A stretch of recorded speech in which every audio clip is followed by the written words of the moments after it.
San Diego, it's time to fire it up. From the beaches to the ballparks, from the Gaslamp to North County, no one knows America's finest city like he does. You can't just punt on a Manny Machado prime year. He's a fourth-generation San Diegan, born and raised in the heart of this community.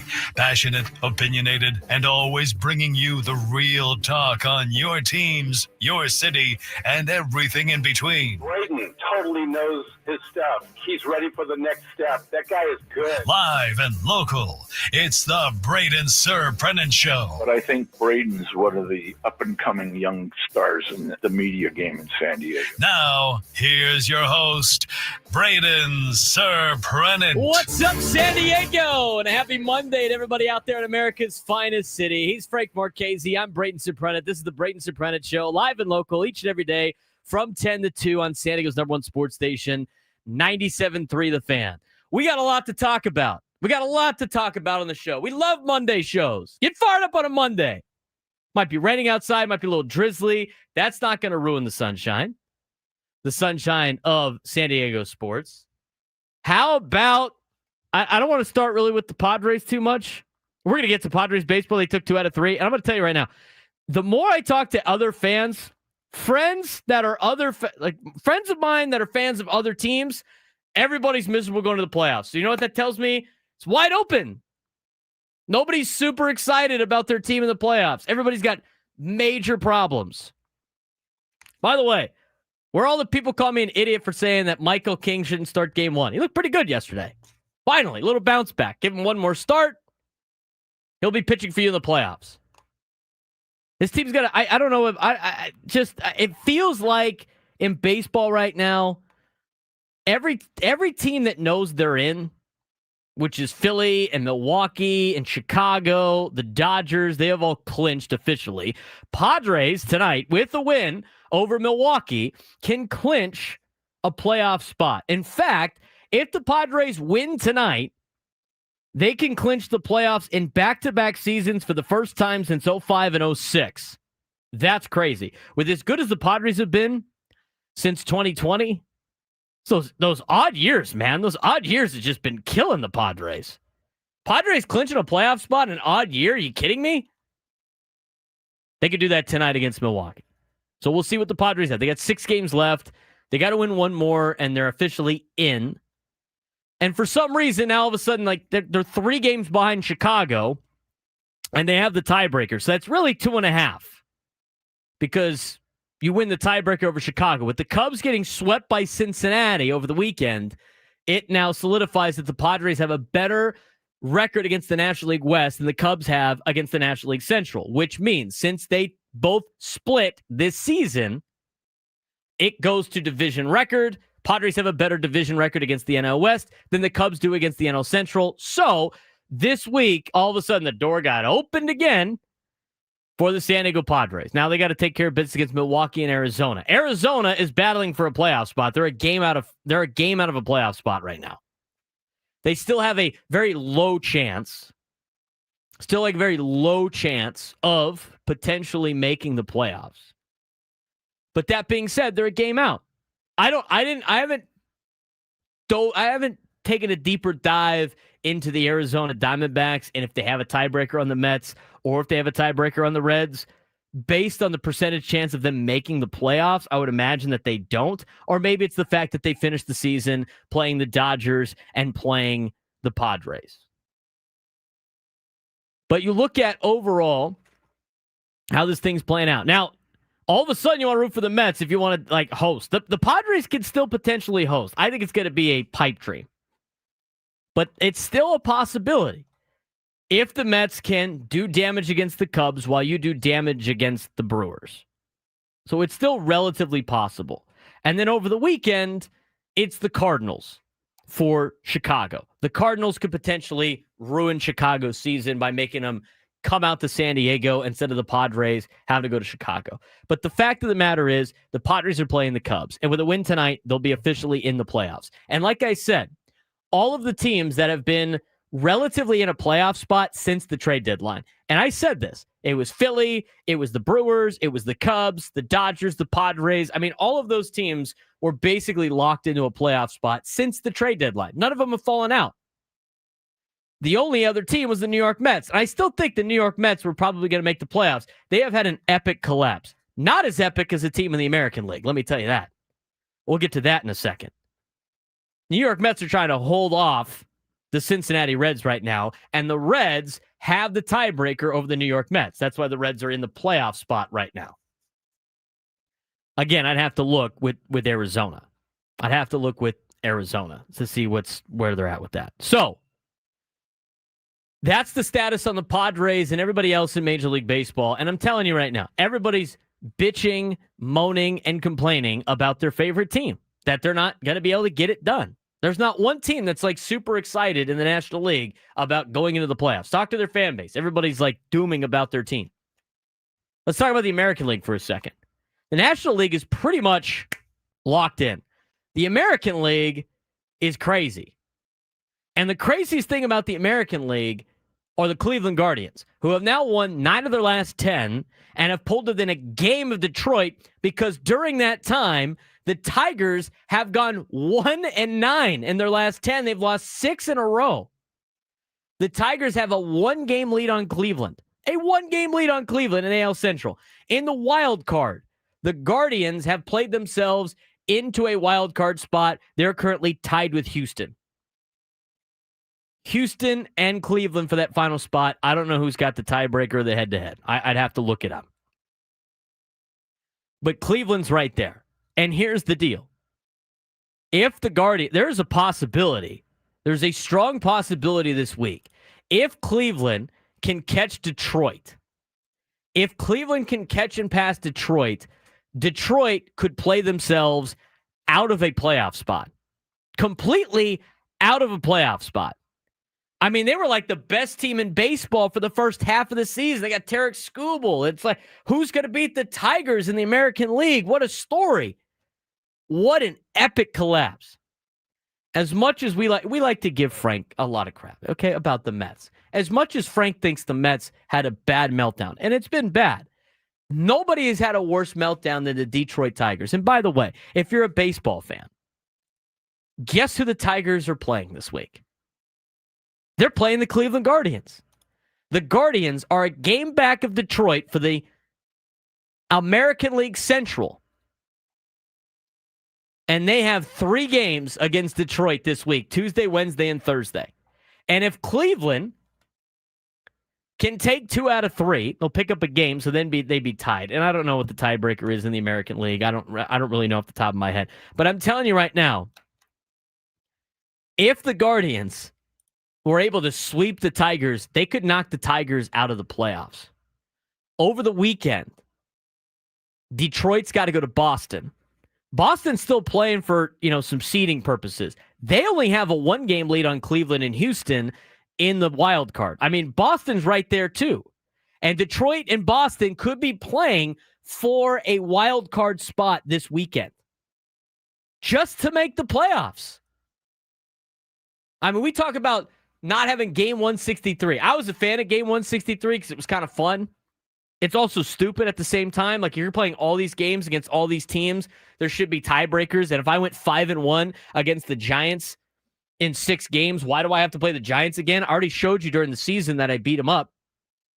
But a game 163 was always fun. It's the drama, must-watch television. See who's getting into the playoffs. You basically have that. You have a play-in series maybe this weekend with Detroit and Boston. The American League is going to be fun. Just to figure out who's going to the playoffs. And here's the other one. Cleveland's got Texas. Now, Texas has struggled too. Texas has had an epic collapse. They've lost 7 in a row. They're basically out of it now. They're 79-77. They are the first team out right now when it comes to the American League playoffs, but the Texas Rangers are 5 games out of a playoff spot. So probably not going to happen. Probably not going to happen. But they do have Cleveland in front of them. So again, that could be something else. But you look at the American League with the Boston Red Sox, the Cleveland Guardians, the Houston Astros, those 3 teams battling for 2 playoff spots. Because one of them is going to be left out. Right now, in the standings, if you were to look, like Cleveland and Houston are tied right now for that last spot, but there's going to be a tiebreaker that comes in and eliminates somebody. And I don't know what the tiebreaker is between Houston and Detroit either, because that could be very close to Cleveland taking 2 out of 3 from Detroit, winning the tiebreaker so they have the American League Central, and now Detroit and Houston are battling for the final spot, mixed with Boston. And Detroit's got Boston this weekend. I mean, this is fun. This is playing out exactly how Major League Baseball would love it to play out. It's fun. It's interesting. The American League, we haven't paid a lot of attention to the American League just because we're focused on the National League.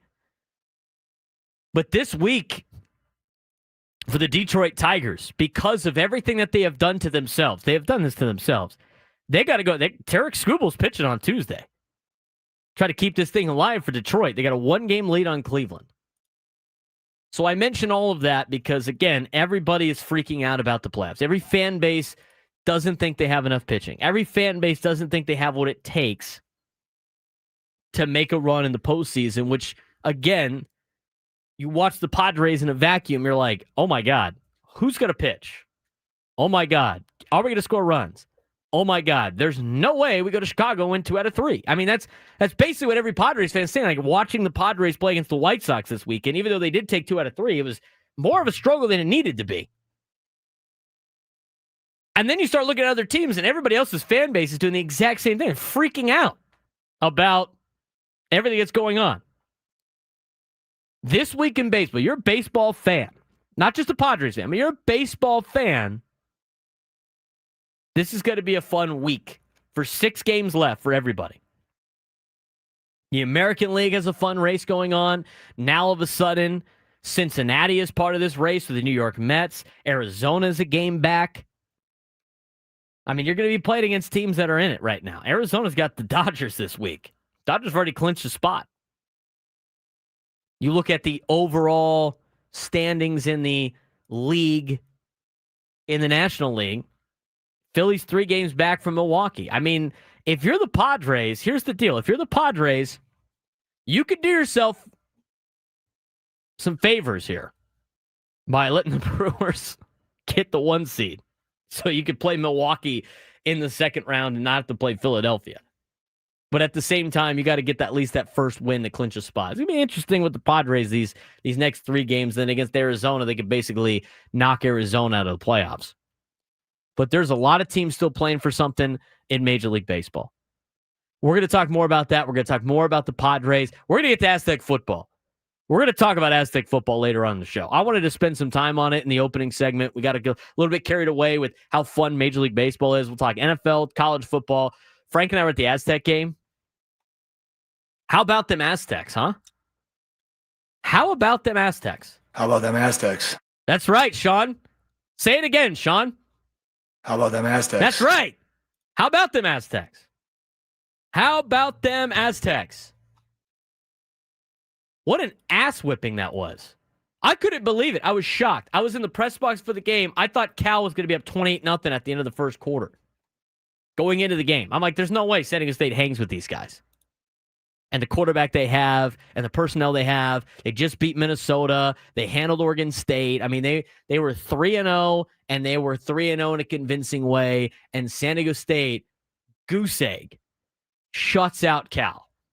And offensively, actually looked like competent. The running game was great. I thought the defense balled out. I thought the crowd at Snapdragon Stadium was fun. Get people to the game. I'm glad San Diego State got people to the game. They gave away tickets. They had a flash sale. And you know what? It showed out. You got to see it. It wasn't a full sellout. But I'm going to tell you right now, it was a good amount of people. And the crowd played a little bit of a factor. It was great to see the students there. That's a great win for San Diego State. That is a great win for Sean Lewis.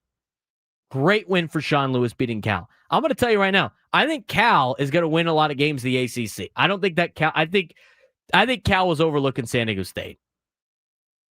But the Mountain West is wide open. If you could beat Cal, Cal's better than most teams in the Mountain West Conference. The Mountain West Conference is wide open. San Diego State has a chance to get on a little bit of a roll. I loved everything about it. I loved the way their offense played. Denigol played a lot better. I thought the running game for San Diego State was great, and they were giving Cal's quarterback fits, and that guy's good. I mean, that first drive that Cal had was like a hot knife through butter, and what did the Aztecs defense do? They held them at the end. A goal line stand at the end of that drive, kind of flipped momentum, drove down the field, scored a touchdown, went up 7-0, had the interception return for a touchdown late in the game. I mean, overall, San Diego State was ready to play. I'm not ready to call out all of the Sean Lewis haters out there because it's just one win, but that is a great win for San Diego State's program in this new era of Sean Lewis football. It's great. They needed that. That staff needed that win. Take a deep breath and get focused on playing the rest of the year. And you start looking at San Diego State. So now they got to travel to Northern Illinois. Okay, they got to play NIU this weekend coming up. Next game on the docket. That's going to be a 12:30 kick. It's going to be on ESPN. It's not even on TV. It's on ESPN Plus. San Diego State's actually favored on the road. Northern Illinois, 1-2 this season. The Huskies. They beat Holy Cross. They've lost to Maryland close, and they lost to Mississippi State. They've played 2 Power 4 schools. This is a good step in the right direction if you're San Diego State if you could get a win on the road against Northern Illinois. 1-2, but they have played some decent opponents. And then you start looking at the rest of the Aztec schedule. I'm telling you right now, Cal's better than most of the teams that San Diego State's going to play from here on out. Cal's better than Colorado State, who you get at home. Got to go to Reno to play Nevada. They haven't been very good. Fresno State, up and down. They're going to be a better team in the Mountain West. Wyoming at Hawaii is always tough. Going to Hawaii. Boise State, who's down this year, not as good of a Boise State team as we've seen in the past. San Jose State, and at New Mexico. I mean, the college football world was like, what in the world is happening in San Diego? That was great. Loved it. Loved everything about it, start to finish. We're going to get more detail about Aztec football later on in the show. When we come back, we're talking about Padres baseball. We're talking about the recent road trip that they have had. They took 2 out of 3 from the White Sox. And again, Friday night's game started with, here we go again, with starting pitching getting ambushed. I don't know if that's something that could be fixed. I don't know if it's something they're like just trying to make it through the end of the regular season, but that is a massive problem for the playoffs. You cannot have your starting pitching put yourself in a hole early and often in games, especially in the postseason, because a couple of things. You lose your advantage in the bullpen, which is your biggest strength. And right now, here's the other thing too. Like, unless you take 2 out of 3 from Chicago in Chicago against the Cubs in the playoffs, you're not getting a home playoff game. How many times that we got to listen to like the broadcast commercials on Padres TV and Padres radio where they talk about, you got Jackson Merrill, you guys are relentless. It'd be a shame if the relentless crowd and the Padres' biggest advantage wasn't used in the playoffs. We'll talk more about that when we come back. Braden Surprenant Show, off and running on a Monday. San Diego's #1 sports station, 97 through the Fan.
We got Padres tickets to give away.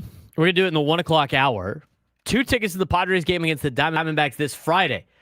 Speaking of, this Friday, we'll be live at Baja Rick's. So if you win the tickets in the 1 o'clock hour, I would highly hope you would come down early and hang out with us from 10 to 2. Come down to Baja Rick's. Get your weekend started early. You know what? Get the Wi-Fi out. Do some remote work at Baja Rick's for the game. Come out and hang out with us. Frank's going to be there. This is Frank's first real remote in reality. It's my first remote not at Petco Park while still basically at Petco Park. Correct. Are we going to Petco on Wednesday? It'd be the last one of the year. I should ask. Adam? Anyway, in the 1 o'clock hour, we'll be giving away 2 tickets to the Padres game against the Diamondbacks this Friday. Join the Padres for the Hispanic Heritage Celebration when they host the Diamondbacks in the final regular season homestand. More info at padres.com/Hispanic Heritage. Also, Friday show, live at Baja Rick's. Frank Marchese, Braden Surprenant show from 10 to 2. Gwen and Chris coming up after. We have a Manny Machado signed baseball to give away on Friday. How we're going to do that, I don't know yet. But you know what? You have to be there to win. You have to be there to win. So come on down to Baja Rick's on Friday. Have a little brunch with us on a Friday. You know what? Start your weekend. Have a day. Be like Rod in the chat and have a day.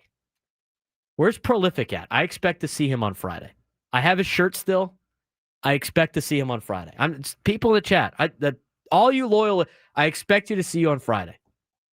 Come on down. Hang out with us. We're going to be there from 10 to 2. Maybe I'll have some Braden Surprenant show shirts. I do have some extra. There is one gentleman that paid for the shipping for his shirt. I'm going to send that out this week. But anyway, people that are off Friday, hey, have a day. Have a Friday. Come hang out with us. Work remote at Baja Rick's. Where's Prolific at?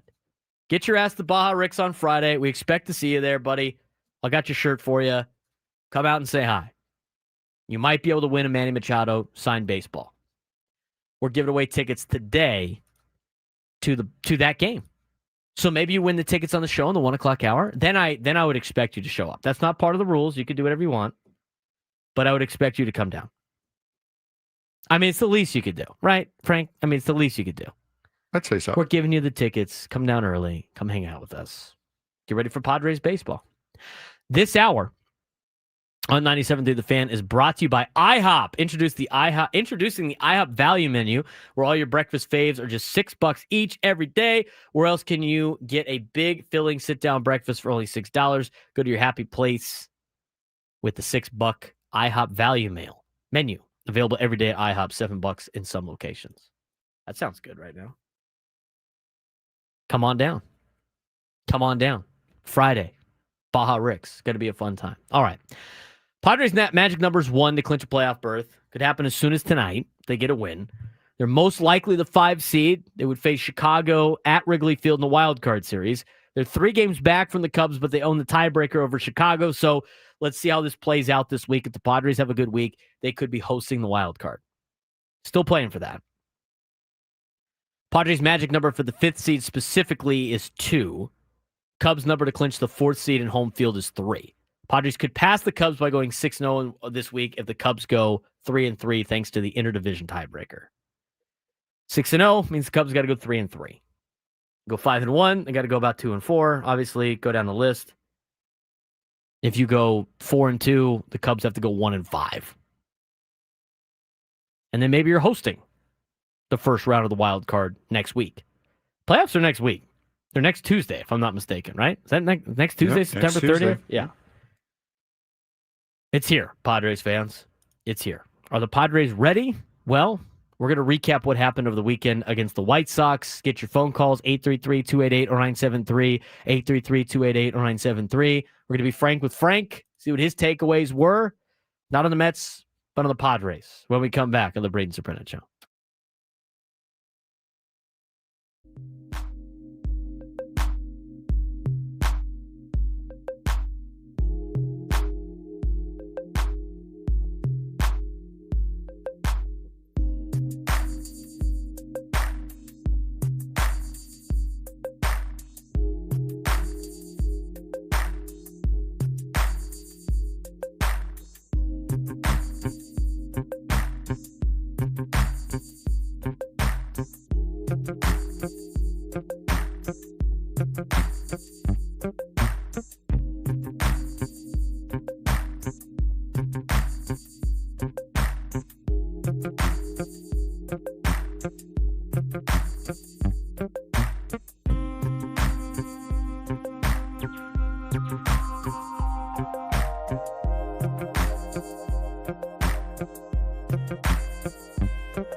Welcome back to the Braden Surprenant Show. Live and local each every day from 10 to 2. We're going to talk Aztec football later on.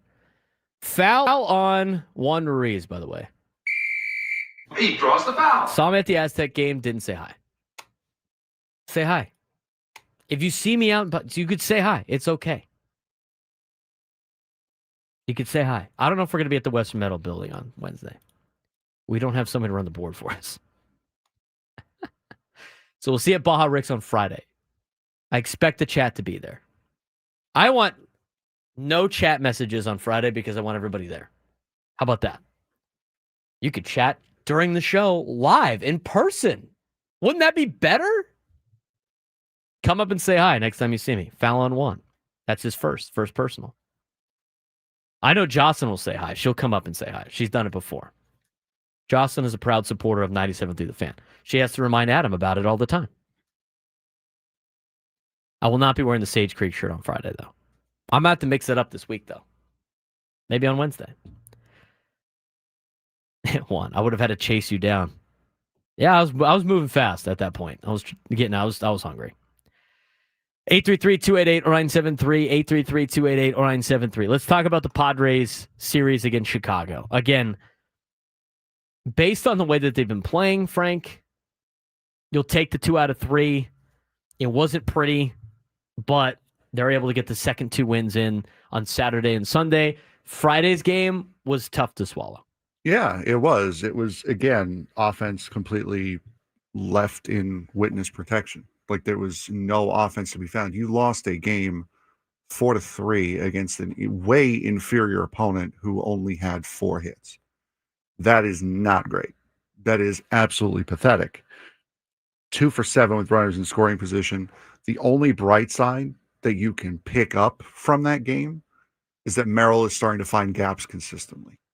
That's the only bright side. I think the bright side this weekend is Merrill is starting to get hot, and Fernando is starting to turn back into 2019 Fernando. Now, and the fact that you had Ryan O'Hearn go 6 for 8 on Saturday and Sunday. Right, everybody thought he sucks now. Because, God forbid the guy has a slump when he doesn't get to start every day. I mean, he got to start more, but he wasn't starting every day. And everybody's like, he sucks. I don't know why we traded for this guy. It's like, relax, guy. There's ebbs and flows to the season. It's ebbs and flows for the season. Ryan O'Hearn needs to be in the lineup more. 833-288-0973, 833-288-0973. Fernando destroying the mistake. That was a mistake, by the way. Yes. Fastball right down the middle. Teed off on it, which is good. I mean, the Padres got to be able to take advantage of mistakes. Their home runs have been a lot better. And Mike Schultz said, yesterday, he's praised the team's recent defense, the bullpen strength, competitive at-bats. You should be having competitive at-bats against the White Sox. But as much as that's been great, sunshine and rainbows, the reality check is the Padres are 9-10 in September and 11-15 since August 24th. They'd failed to take what the Dodgers had been giving them on a silver platter, which is the division. They gave it to you. And you're like, nah, it's all right. We don't need it. Don't need it. So needs to be a little bit of balance. With 6 games left, I agree with this. There needs to be a little balance between creating momentum to get into the playoffs and also resting players before October. What was the latest update that we had on Xander Bogaerts? He was expected to be back today after a month out with a foot fracture, which means Cronenworth should be able to slide back to second base. Do we think he's going to be in the lineup tonight? Which means Ryan O'Hearn's going to slide back to the bench as he's getting hot. Ryan O'Hearn play first, have a rise DH, and Gavin Sheets is not playing. I mean, somebody's not playing. Are they throwing Frankie Montez tonight? Or no, Freddie Peralta. Freddie Peralta tonight. 17-6. He's a right-handed pitcher. Put the lefties in. Put the lefties in. Put the lefties in. Dennis Lynn on Ben and Wood said he does expect to see Xander Bogaerts in the lineup tonight. Couple of other things on player updates. Fernando had a home run yesterday, 7 multi-hit games in the last 15, 4 home runs in that span. Again, vintage Fernando. Starting to see vintage Fernando at the right spot at the right time. Hit his 150th career home run. Still impressive. That's impressive from the sense that he's not played a lot of games. Yeah. in his amount of time. He's hitting his stride, I think, at the right time. Jackson Merrill hitting .317 over his last 15 games with 13 extra base hits. He's starting to hit at the right time. Machado's struggling badly, and he's been self-critical about it. As mentioned in Kevin Acey's daily newsletter today, I've hit 100, I've sucked, and we've lost. It's true. And it's crazy how this happens all the time. And we talked about this, 2 weeks ago, right?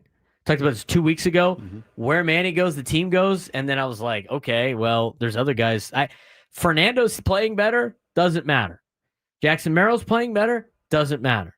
All that matters is what Manny does. And that impacts the entire team. Even when Xander Bogaerts was healthy before he got hurt, he was playing well. Didn't matter. Manny's not playing well, the team doesn't play well. It's really crazy. So you better hope, you're hoping that Manny figures it out this week, has a good week, and leads it into the postseason. Ryan O'Hearn found a swing again, back-to-back 3-hit games of the weekend. Frank mentioned he was 6 for 8 on Saturday and Sunday. Luis Arraez is on a 10-game hitting streak. That's great news. He's hitting .350 in that stretch. Now, that is Luis Arraez. That is the Luis Arraez that you can bat second, the one that hits .350. Not the one that's been hitting .275, .280 all season. Jake Cronenworth's been very versatile. He played shortstop well in Bogaerts' absence. He has an on-base streak at 10 games. I think he's done a really good job at the bottom of the order, too, Frank. Yeah, he's been solid. He's also got some a little bit of power. He's gotten some timely hits over the course of the last couple of weeks. So yeah, he's done his job. He's played his role perfectly. Let's talk about a couple of tidbits that Kevin Acey put into his newsletter. The Padres have now won 178 games in the last 2 years. That is the most ever in back-to-back seasons. Is that surprising to you? With how well that they've played in the last 5 years? I mean, historically, you would have thought in the 90s they could have gotten to that spot at least one. The late 90s from 96 through 98. I mean, 97 was not a good year again. The back-to-back years has been such a problem for this organization. It's surprising to me that the 178 wins the last 2 years, the most ever in back-to-back seasons. The more surprising stat is if the Padres win tonight, they will clinch a playoff spot. It will be the first time that they have clinched a playoff spot in back-to-back seasons since 05 and 06. That is also surprising to me. It does make sense when you think about it, because if you want to give that same time frame of 96 to 99, 97 was their clunker year. You go the same thing these last 4 years. 2022 to 25, 23 was the clunker. So you have that bad year in the middle. So, I mean, 2020, good year. Yeah. 2021. 2020 was clunker. Also doesn't matter. For them, season, for them, though, them making the playoffs in that shortened season was important because they hadn't even come close to making the playoffs up until that point. The closest they was 2010 when Tony Gwynn Jr. was still on the team, and they lost 10 straight games in August, starting with the series against the Phillies, and they missed the playoffs by 1 game, and they won 90 games that season. Outside of that, they were just awful from 2011 to 2018, and really 2019. But you started to actually start seeing some changes in 2019. But as you mentioned, 2020 to make the playoffs, 2021 collapsed. 2022 made it to the NLCS. 2023 collapsed. 2024 made the playoffs. 2025, everybody was expecting a collapse. A lot of you were. They're a game away. They're a game now, 1 win away now from clinching that spot. As great as the Padres have been the last 5 or 6, it's still kind of crazy to me. It just seems like the last 5 or 6 years for San Diego Padres baseball, they were shoo-in for the playoffs, but this is the first time that they have been able to make the playoffs in back-to-back seasons.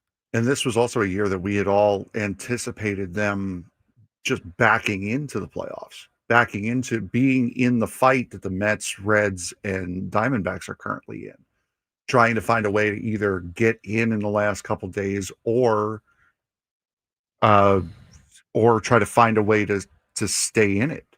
You're comfortably in it right now. You have a week left in the season.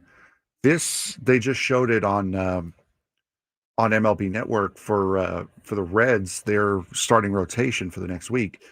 This could be Nick Pavetta's last start of the year. It honestly should be his last start of the year. He's the only one in the rotation right now that's scheduled to go twice if the rotation goes through. So this is a properly big game for the Padres coming up tonight to just clinch, and then they have a week to coast to try to ride into the playoffs and set the team the way they want to for the wild card. I totally agree. Just clinch it, celebrate, feel good about yourself being in the playoffs. They have a big enough lead now where they're probably going to get the 5 seed anyway, that they don't really have to worry about too much. If they want to try to track down the Cubs, let's see how tonight goes, I guess. The Cubs aren't even playing tonight. It's only 3 games tonight. Yeah. Welcome to Monday Night Football, part of the year. Nationals are playing the Braves, the Brewers are playing the Padres, and the Cardinals are playing the Giants. Meaningless games for the Padres, except for their game. And then tomorrow, it'll be interesting to watch the Cubs and the Mets this week. That's got major playoff implications. Mets trying to make the playoffs, Cubs trying to hold off the Padres and host a wild card series. So that will be interesting to see. A couple other things here. The bullpen. The whole Robert Suarez versus Mason Miller. Robert Suarez has 40 saves this season. 76 for 87 since 2023. Leads the National League in saves. Mason Miller has a 0.86 ERA with a 52% K rate. Filthy numbers since the trade deadline. Should Miller take over the closer role in October or stick with Suarez's experience? Schultz says the bullpen usage could be fluid in the playoffs. I think that's an interesting topic of discussion. To me, the question is here's the question I'm going to ask you, Frank. What's more important? Saves as a stat or what your ERA and K percentage rate is? ERA and strikeout rate. I agree. To me, that's more important because every time we bring up the whole Robert Suarez, Mason Miller debate, people always go, well, Robert Suarez has all these saves. What does that exactly mean? Like, how valuable is a save to you in this day and age in baseball? Not much, but as far as it goes, I may be jumping the gun here, but as far as the playoffs go, I want my best pitchers up against their best hitters. I don't care who's coming up. I don't care what inning it is. If 1, 2, and 3 are coming up in the 9th inning, I'm sorry, I want Mason Miller there. If it's 4, 5, and 6 coming up in the 5th, in the 7th inning, and there's a chance that if I just run right through these guys, I want Miller in that spot. I want my best. I want my best against their best. I don't want if you're going to go down with your best option. I think that's why he's going to say it. I think that's why he's saying it's fluid. And they've managed their bullpen like that in the postseason. I prefer the fluid situation. I'm trying to find like the Cubs like ideal lineup because they didn't use it on Sunday. I mean, it'd be a row of Crow, Armstrong, Tucker, and Seiya Suzuki would probably be their ideal 3. And I would rather have Mason Miller face those 3. Yes. Than Robert Suarez. 100%. Robert Suarez can face Justin Turner and Bush and Alcantara, Nico Horner. I mean, those are the guys that he can face. Because now at this point, we should be discussing how the Padres attack the Cubs more than anything else. Not like vague situations, but if you got Horner, Happ, and Suzuki coming up in the 9th inning, I'd still probably rather have Mason Miller there. Now, if he's available, they didn't play like yesterday. They didn't play Tucker, and Pete Crow Armstrong came in late as a pinch hitter. But like any other day, that's probably a situation where you have those top 3 in the lineup. So again, the whole like closer in the 9th deal, I agree with you. I'd rather, and I think Mike Schultz done this in the past. But he said the situation is going to be fluid. I guarantee you it's going to be fluid. They're just going to be pitching whatever the matchups are per inning. I'd rather see that anyway. So if that means like Robert Suarez in the 7th, that means Robert Suarez in the 7th. I don't know why you would save him. I mean, you look at their lineup again. Yeah. Bush, Horner, Happ, Ballesteros, Swanson, Pete Crow Armstrong. I mean, I look at their lineup and it doesn't scare me too much. The big three should. Nico Horner can hit. Ian Happ is a genuine power hitter. Dansby Swanson's a solid hitter, has been for years. They're all good. I'm not saying they're not good, but it's not like I don't find it to be a incredibly scary lineup, if that makes sense. And they're not playing well right now either. So that's also a thing you have to look at, as well as this Padre lineup, as scary as it may be, not playing well consistently at least. When's the last time is Tucker on the IL? When's the last time he played? I will take a look at because he did not play this weekend against Cincinnati at all. At least I haven't seen a contract too. Yeah, exactly. He didn't play against Cincinnati at all. He might even be back in time. I heard the Dodgers lost Will Smith for a little bit. Yeah, Dodgers have lost Will Smith. We'll get to a key guy that the Brewers lost a little bit later on in the sports thread. Yeah, Kyle Tucker's on the 10-day IL. Yeah.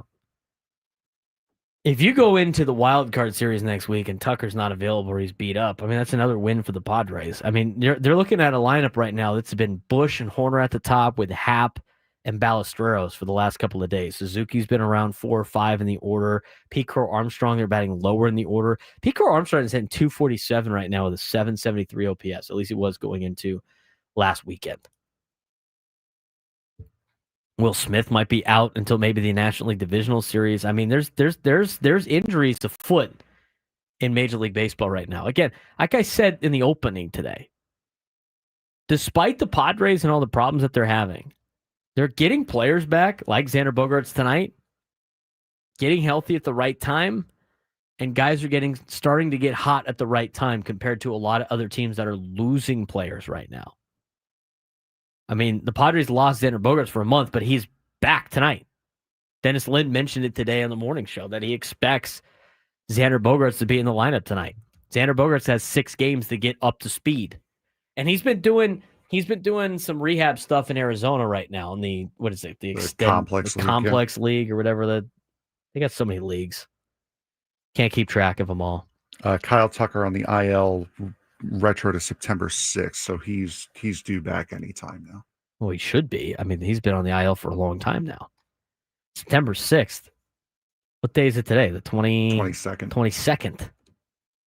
I mean, if I'm the Cubs, I'm not bringing him back into the playoffs anyway. And that's probably what they're doing. It was a left calf strain was what put him there.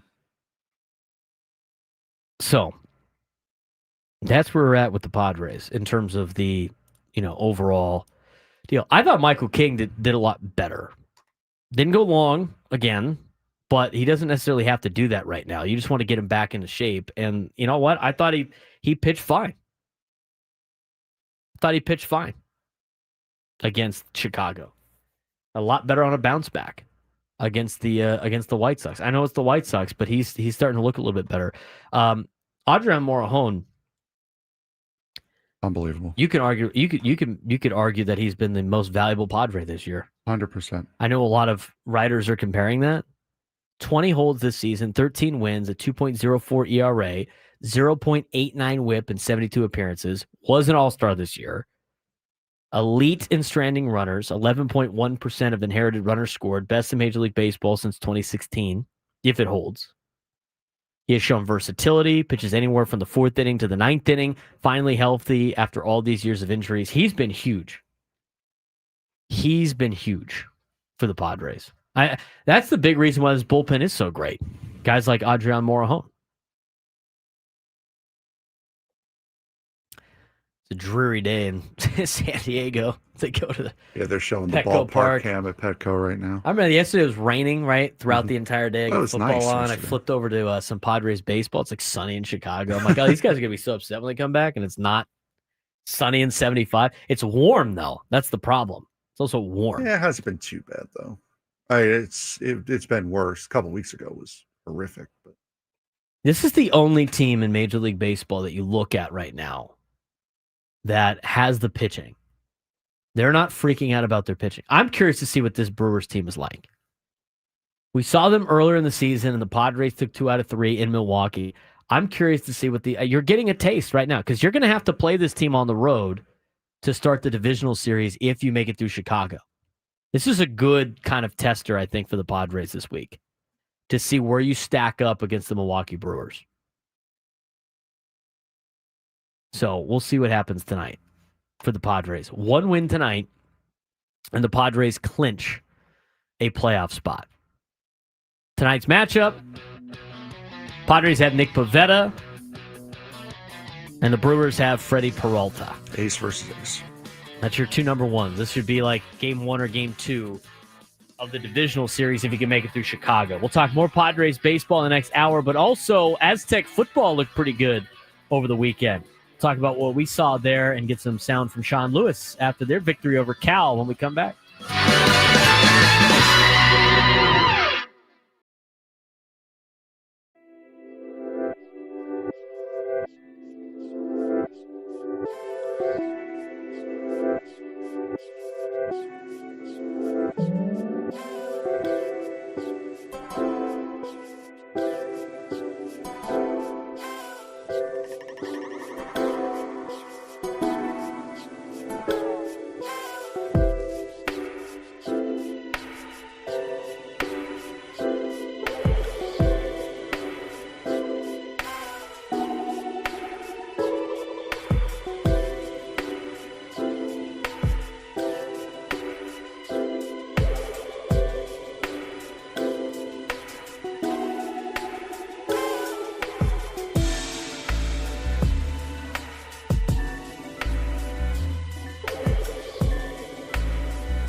can't count on much, but you can always count on Sundays of the NFL on CBS and Paramount Plus. Stream your local NFL game live every Sunday, all season long, starting at just $30 for your first year.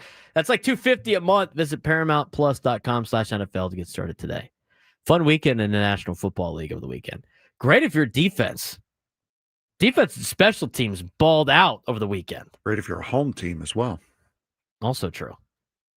Only had one bad pick on Survivor picks this week. Only lost one. It's the Packers and the Browns. And here's how it laid out. I called this my misery. Watching Red Zone yesterday, Frank, and we got 2 game-winning field goals about to go off at the same time. Again, this is the beauty of the NFL. The National Football League, almost every single one of their games, every Sunday, regardless of what the team's records are coming down to the final play. The Rams blow this big lead on the Eagles. I mean, the Rams should have 2 victories in Philadelphia the last 2 times there, and they have choked both away. So they're lining up for a game-winning field goal in Philadelphia against the Eagles at the exact same time that the Cleveland Browns, Clay in the South Bay, Clay's got to be so stoked right now. With the Browns. The Browns lining up for a game-winning field goal against the Packers. Jordan Love just coughed that game away. Let me tell you. And so they're on Red Zone. They're both going to go off like the same time, which is crazy. You have 2 major football games coming down to the wire. And again, you got a game like Cleveland and Green Bay. Green Bay look like they're unstoppable in the NFC, and the Browns with Joe Flacco look like they're not even going to win a game this year based on the first 2 weeks. Week 3, never know. It's the beauty of the NFL. So they're lining up for a field goal. I tell my brother, I'm like, all right, well, we have the Packers in one of our Survivor picks. I already know how this is going to lay out. The Browns are going to make their field goal. It's going to be effortless, even though the Browns usually find ways to brown stuff up. The Eagles and the Rams, even though the Rams are a way better team than the Browns, and the Rams have had a lot of success. The Rams take care of business all the time. I'm like, the Rams are going to screw their game up, and the Browns are going to win it because we are tired of watching the Eagles win, and we don't like the Eagles. I'm not a huge Eagles guy.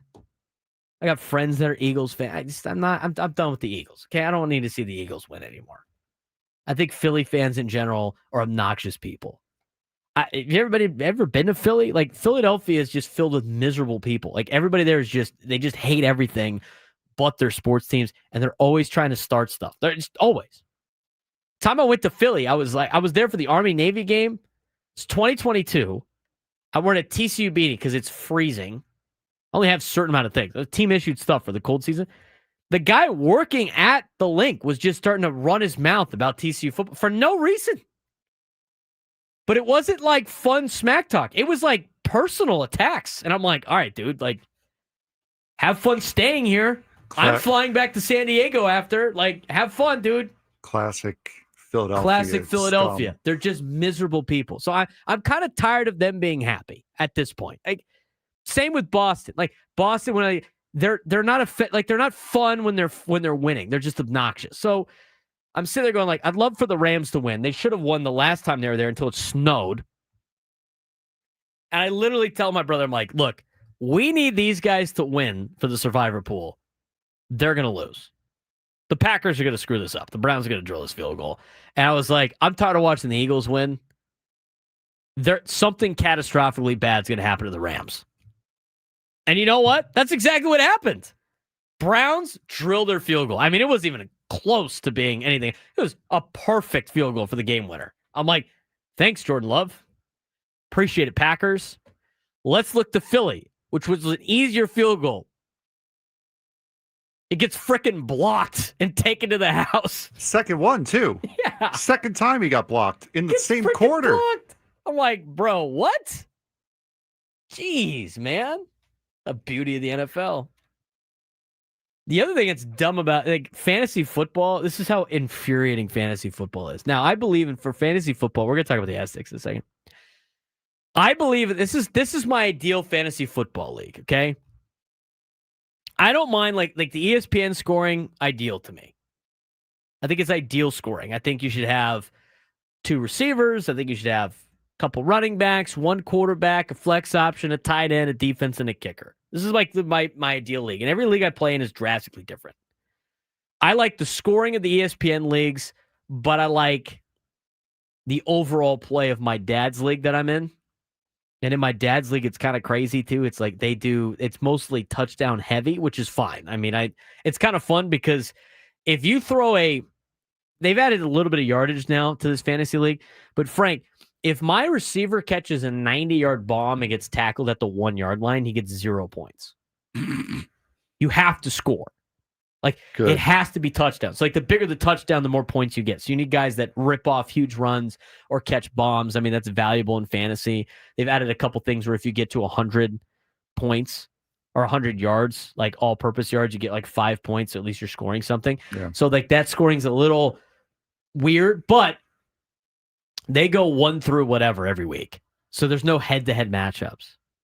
So you can go through the year and like whoever's got the most points at the end of the year wins. There's no playoffs. That's who wins the league. And then you win the week and you win money every week for winning the week. I like that format better with ESPN scoring. Here's how dumb fantasy football is.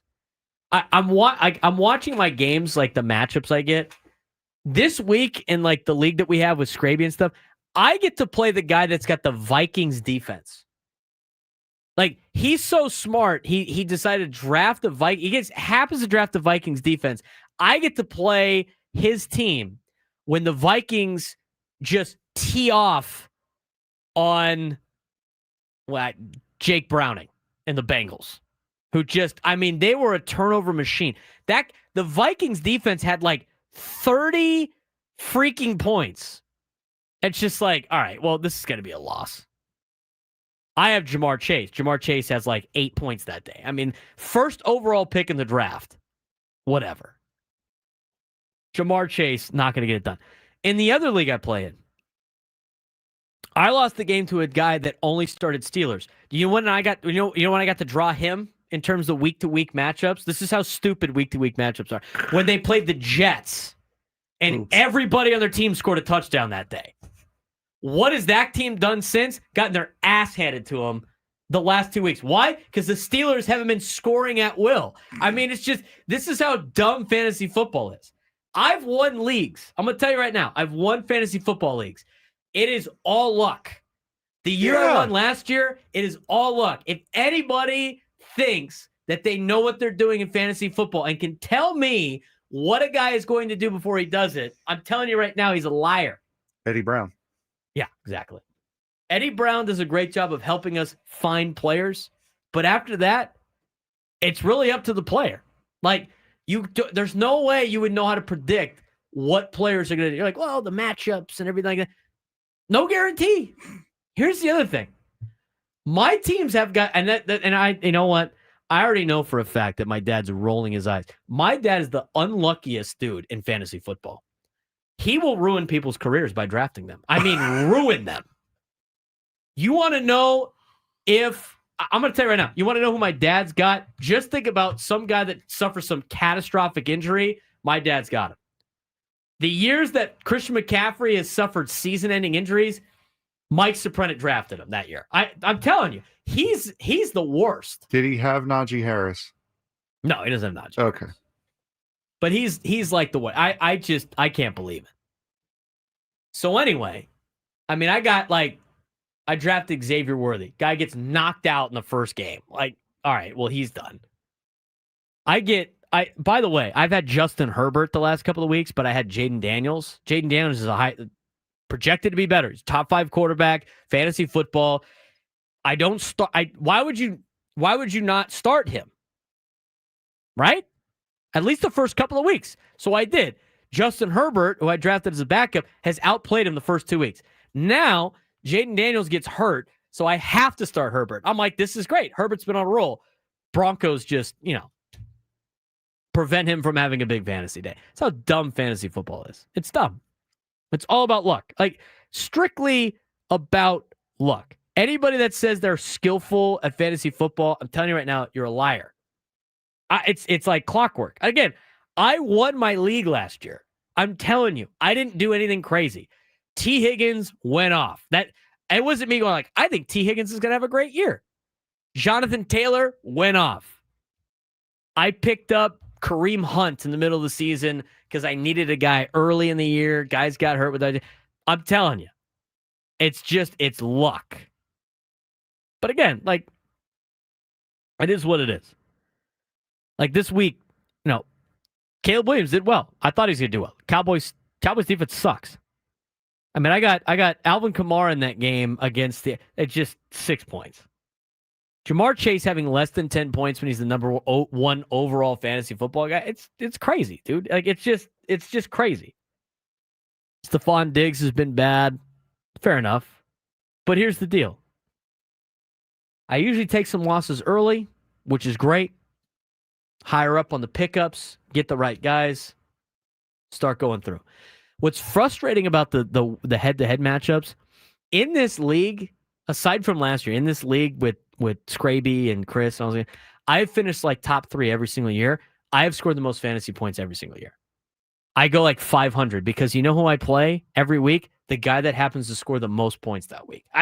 That's why head-to-head matchup fantasy is stupid. If you want to play real fantasy football, go 1 through 12, whatever it is. If you win the week, you should be able to win money. And then whoever's got the most points in the year should win. That's my bitching on the fantasy football deal. Successful at that, I believe. I believe you convinced somebody that your way I think is right. people are agreeing with me right now. Now, the people that are in first that think they're all highly knowing about fantasy football are like, oh, well, I'm just a genius. And all. Like, have you ever listened to like fantasy football radio on Sirius XM? I feel very confident I was right. Have you ever listened to those guys? I just go like, what? Oh, yeah, this guy's going to have a great day. And then he doesn't have a great day. You know what they say? They just pretend like they never said it. It's great. Be in the predicting business. That's like being a gambling insider. If you were a gambling insider and you were really good at your job, guess what? You wouldn't exist because you would be off on an island somewhere. Time out. We do have a couple of those on Odyssey payroll, so we may want to not. Well, ruffle we the feathers don't put them on. too We much. don't put No, we them on the don't. air But ever. still, let's If you were good at it, company flag. if you were good at it, we wouldn't know you existed because you wouldn't be telling people who's going to win. 833-288-0973, 833-288-0973. Brad Escondido, you're on the Braden Surprenant Show. What's going on, Brad? Gentlemen, how are you doing? Doing well. It's a fun weekend of football, fun weekend of Padres baseball. What do you got for me today? I got spotters, and I'll be there Friday. I'm going to come up and introduce myself to you, Braden. Heck yeah, Brad. Is your brother coming too or no? I will find out if my little bro Scott's coming. He's probably listening right now. Yeah, Scott and RB, Brad and Escondido. I got to see the dynamic There you duo go. down there at Baja Ricks. We'll be down there. Hey, the Padres are like the bad news bear, man. And I'll tell you, Merrill coming back is like Kelly getting off his bike and coming back to play. Perfect timing. I love it. Perfect timing, man. Definitely. And you know Arise. You know me and Arise, man. I love the guy in the lineup. Hey, sitting 3. Hey, if he hits 350, Brad, put him at number 2. He's got to get back to that player. If you're going to talk about, not you, but people are going to talk about 3-time batting champion, I need him to hit like a 3-time batting champion and have bat second in the lineup. Yeah, but you know what? He's like that 70-year-old guy that used to be a 6 handicap that's now a 12. He's still got the 6 inside him, and that's his brain, man. So the hitting champion is always there. All You right. know that. Sounds good. Brad, I See you appreciate Friday, man. I appreciate the phone call. See you Friday. I told you you're going to get a couple people that win fantasy football. Think they're the all-knowers, Frank. Do you play fantasy football? I do not know. Play fantasy baseball? I have before, but I haven't played in a while. I can't do the fantasy baseball, dude. I just can't do It's it. just- I get asked it's every too year. much to It's pay too attention long to. of a season. I can't. No. Can't get it done. I can't do it. I would, but I just never really seek it out, honestly. Can't do it. So we'll see what happens next week in fantasy football. Again, one of my teams not now. The league that I care about the most is the one, my dad's league, where it's 1 through whatever. I don't know what the term is for that. That's the league I care about the most because that's the biggest payoff at the end of the year. Mm-hmm. But also, it's like you want to see improvement, slight improvement, get back in the race a little bit. It's a long season. There's no playoffs. Win a couple of weeks, get your buy-in back. keep going. Matchup fantasy football, I think, is a joke. That's for like amateurs. It's all about 1 through 12, whatever that's called. Go Aztecs in the chat. You're right. I am too busy running my Hawaii dynasty, running a 12-0 Hawaii dynasty, by the way.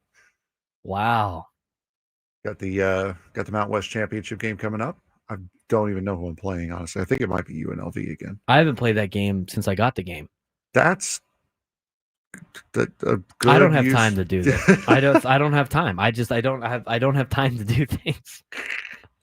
I got friends like, hey, do you want to go to this? I'm like, I got this going on. I got that going on. I got football. I got this. I got that. I got USD this. I got USD that. It's hard. It's hard to do. I had people ask, are you going to the baseball game tomorrow? I'm not going to the Padres game tomorrow. I'll be there maybe Wednesday. Don't know yet. Still working on that. I will be there Friday. Well, I'll be at Baja Rick's on Friday. I don't know if I'm going to be wearing TCU stuff or not. We do have our day against Sam Levitt. You got your Dons and too. I got to go coach too. Yeah. We got Granite this week. Granite's good. Granite almost beat Los Alamitos. Los Al's pretty good. So we'll be working on that. 833-288-0973. 833-288-0973. When we come back, we'll talk about Aztec football. I know Go Aztecs in the chat wants to talk Aztec football. They did well against Cal. We'll talk about our experience at the Aztec game when we come back on the Braden Surprenant Show.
11:22 on a Monday morning here in America's finest city.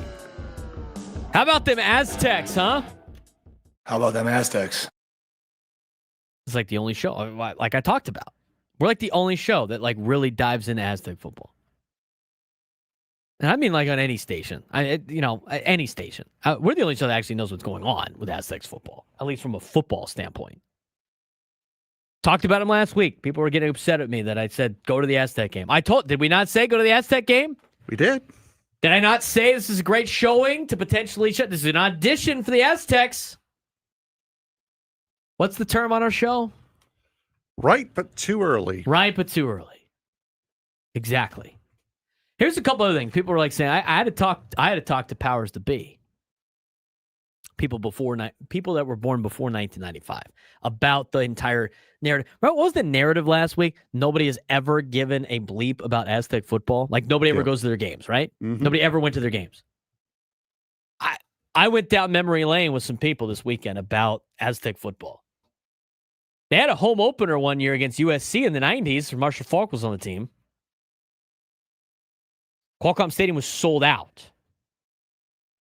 My bad. I thought nobody went to games. I thought nobody cared. There's a lot of times like that. At least, even in the big stadium that the Aztecs had planned to play in, right? Every single time at Qualcomm Stadium, go back and look at the attendance numbers. It was at least 25 to 30, 35, 40,000 people in attendance.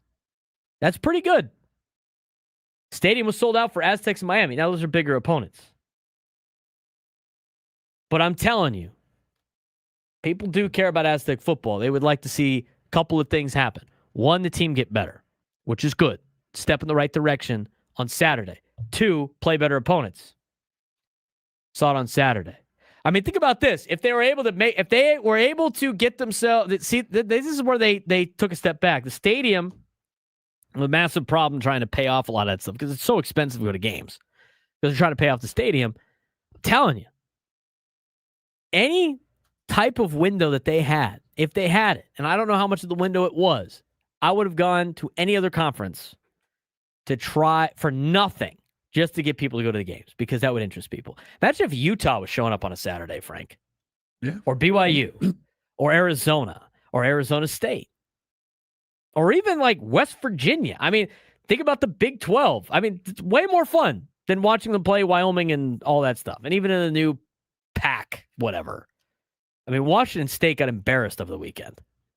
Oregon State's terrible. I don't know how we could have the exciting future about the pack whatever when every team that was supposed to sell the pack are teams that are struggling this year and look like they're taking steps in the wrong direction. But that's not what we're talking about.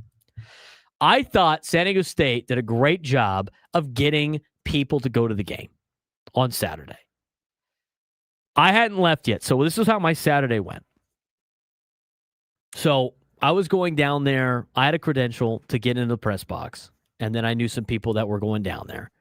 And so before I met up with some of those people to watch Washington State play Washington. And then I went down to I got down there just in time. I mean, I got there right before they shut down the credential giveaways. So I go down to the game. And before I leave, Frank tells me, this place is packed. Doesn't seem like that, but there are people everywhere. There's a buzz, right? That's what you said.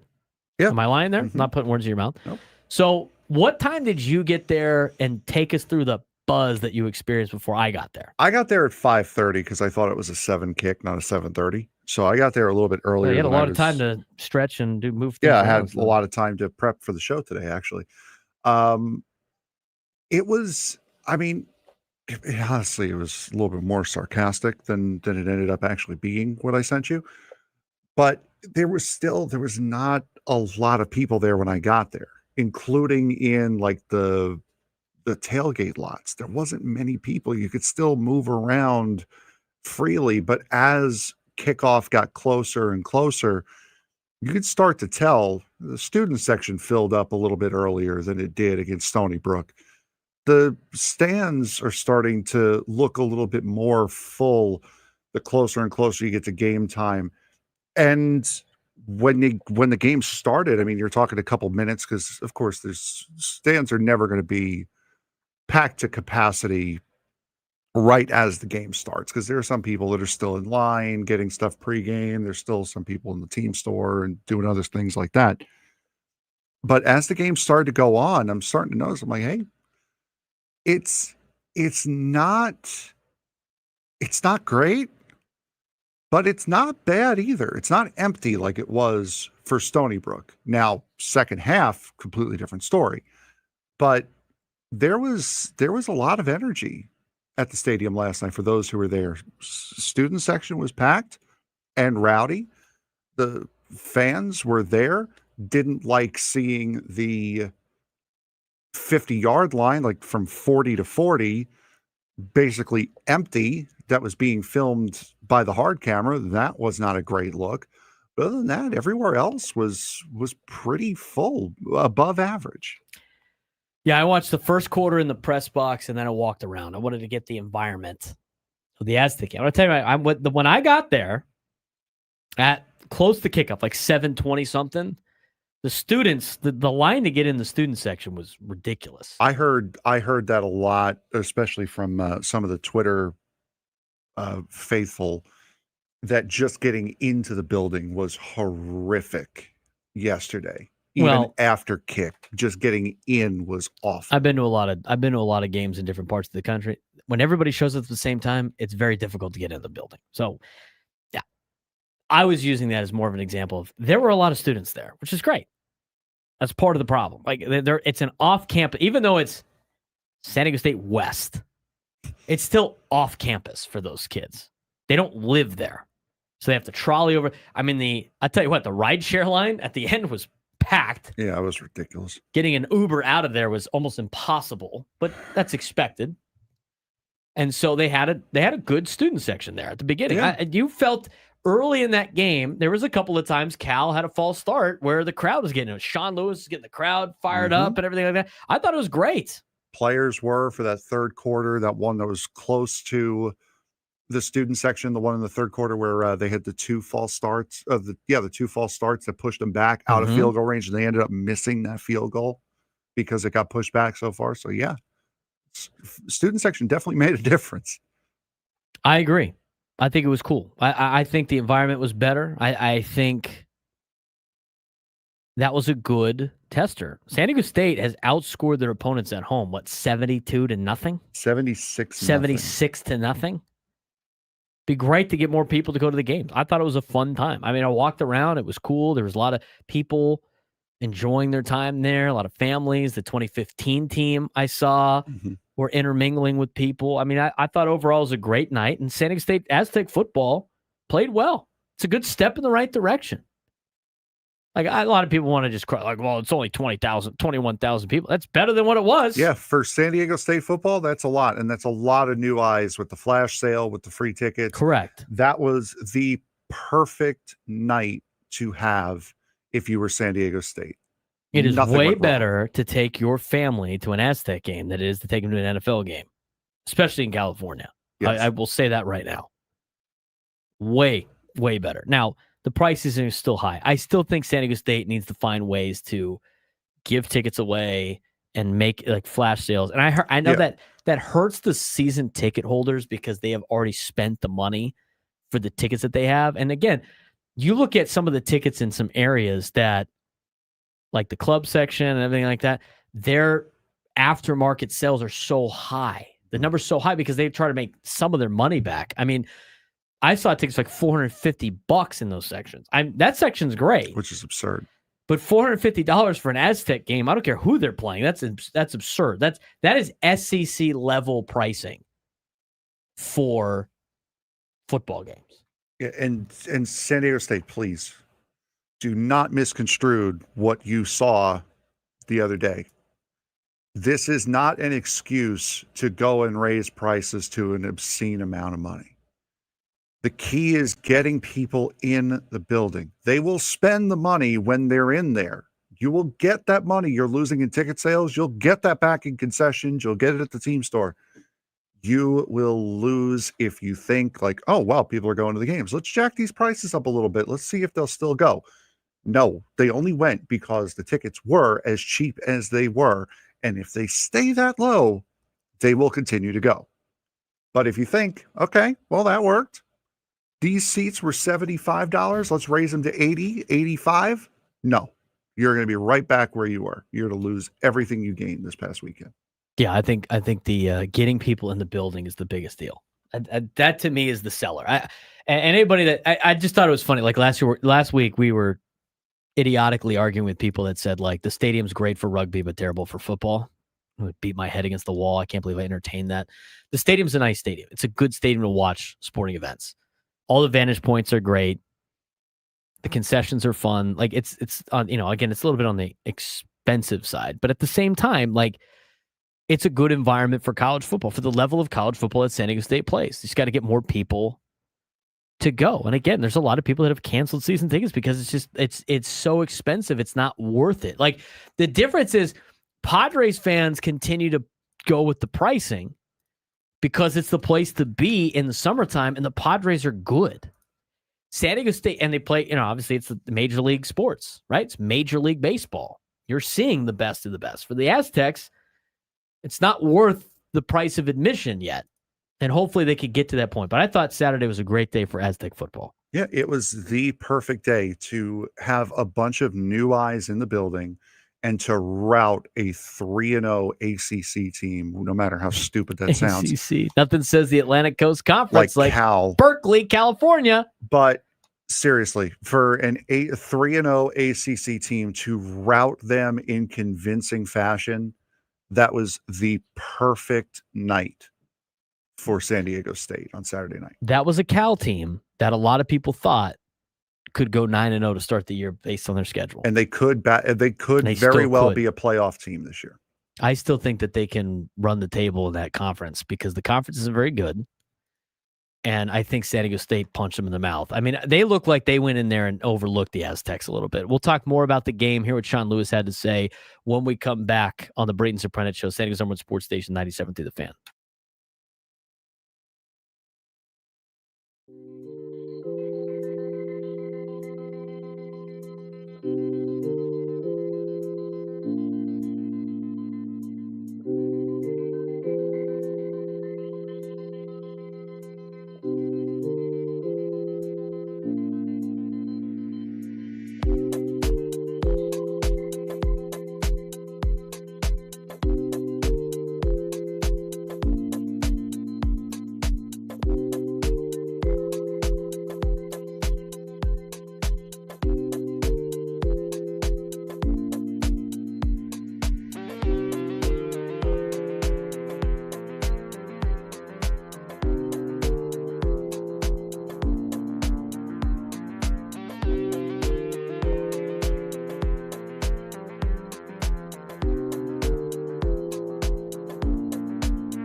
11:40 on the Fan.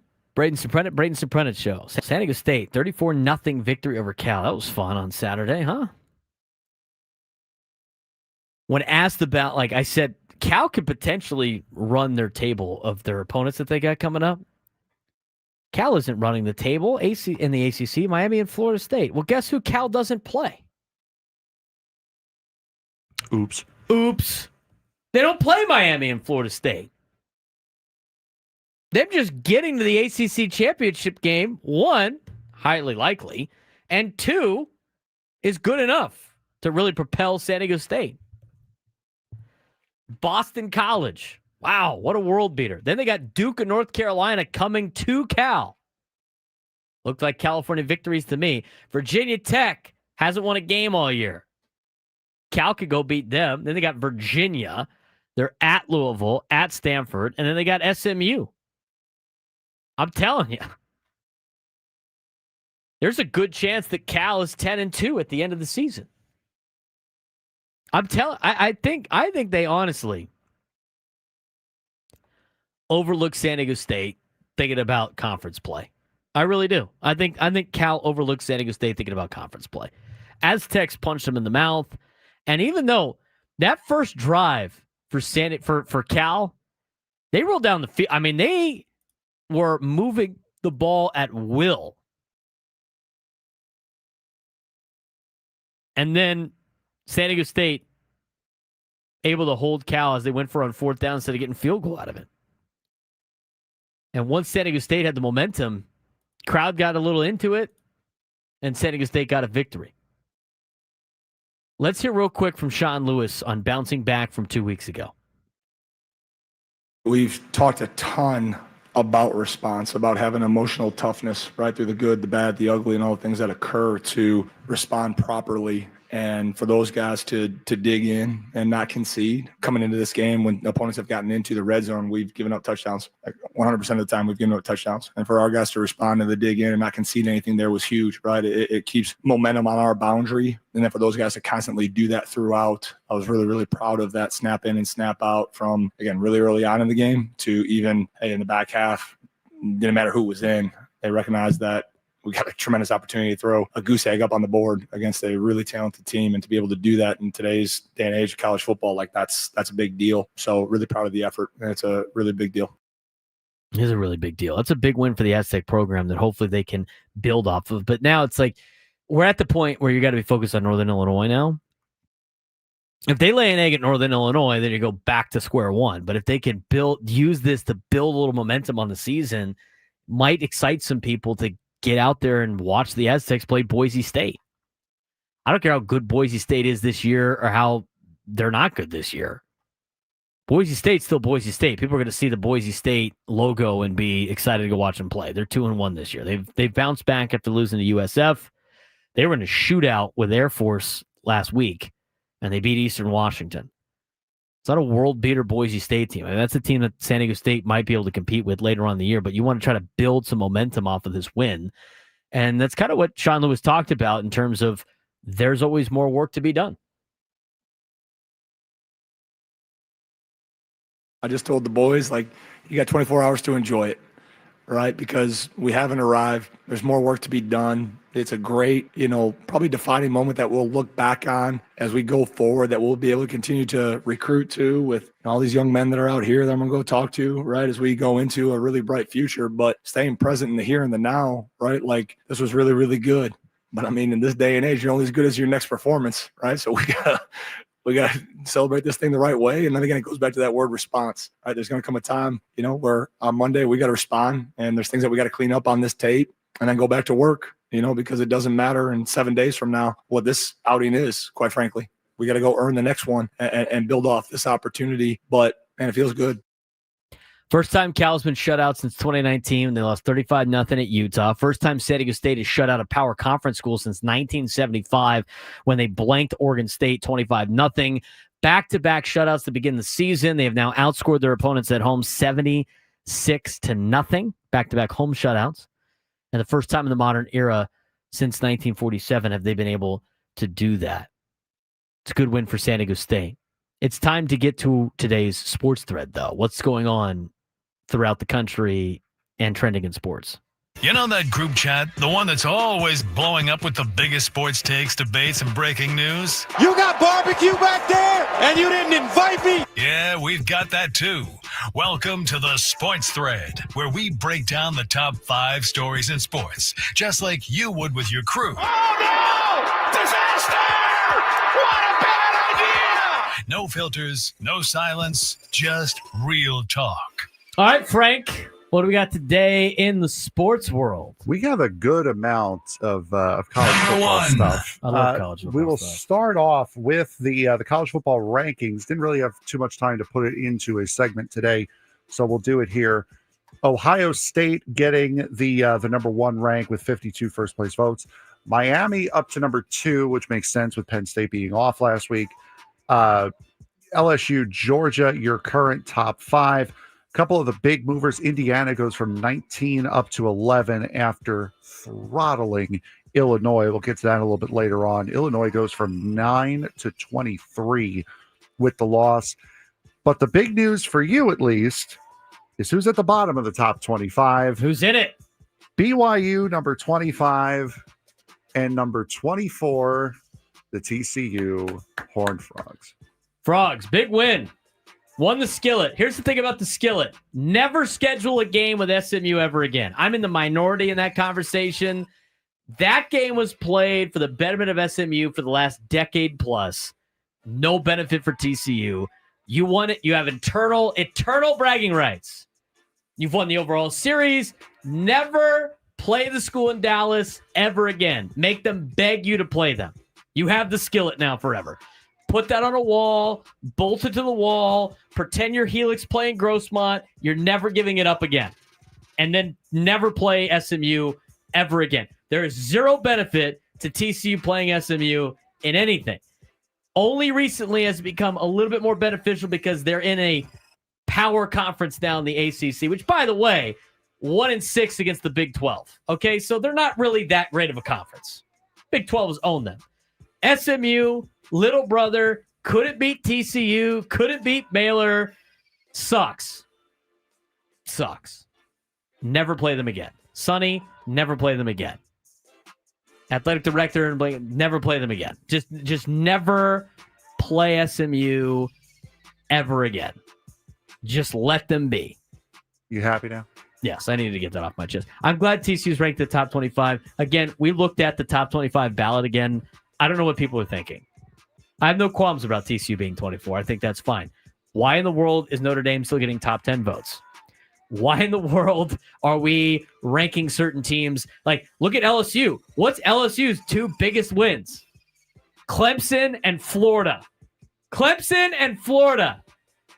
This last ballot shows that you should never have a ranking until October 1st. It makes no sense, and it impacts the playoff, and it's BS, and I'm tired of seeing it. I've had my fill. All right, moving on. Ohio State, Miami, Penn State, all getting number 1 votes. Also getting number 1 votes, Oregon and Oklahoma You know at what? 6 and 7. I would say that Oklahoma is more justified in getting a first-place vote than anybody else that got a first-place vote. I agree with that. They beat Michigan, who was ranked. They beat Auburn, who was ranked, which, again, the rankings are all BS. But they have 2 ranked wins. They do. It's hard to argue with that. They look good on Saturday. We'll talk more college football later on. We're waiting on Florida's head coach to be fired, by the way. Number 2. It's going to get worse. We got a couple stories coming out of this Syracuse-Clemson game. First of all, Syracuse may have won on Saturday, but boy, did they pay a steep cost for it. Syracuse quarterback Steve Angeli will miss the remainder of the season after tearing his Achilles. The Oranges win against Clemson on Saturday. An MRI revealed the Achilles tear, which will end Angeli's season despite leaving in the third quarter on Saturday. Angeli ranks number 2 in the country in passing yards with 1,316 yards and 4 yards behind Baylor's Sawyer Robertson for the national lead. With the injury coming in the 4th game of the year, he is expected to be able to apply for an additional year of eligibility via a medical redshirt that will give him 2 more years of eligibility. So a big loss, but down the line could be a big gain for Syracuse. Could be a big gain for Syracuse. Yeah, especially with the way that they've been playing. LOL Dabo, by the way. LOL. Dabo Swinney, the only coach in the coaches pool to vote for his own team number 1 at Clemson. They were going to compete. What are they, 1-3? 1-3? And wasn't Cade Klubnik like the runaway Heisman? Yeah. candidate? God, yeah.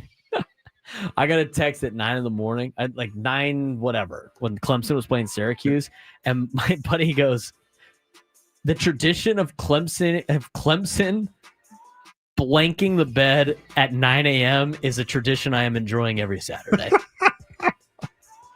Fantastic. So great. Number 3. We're going to stay in South Carolina, though, as the ACC has fined Syracuse $25,000 and publicly reprimanded the school for faking injuries during their win against Clemson last weekend, calling its actions unethical and contrary to the spirit of the rules.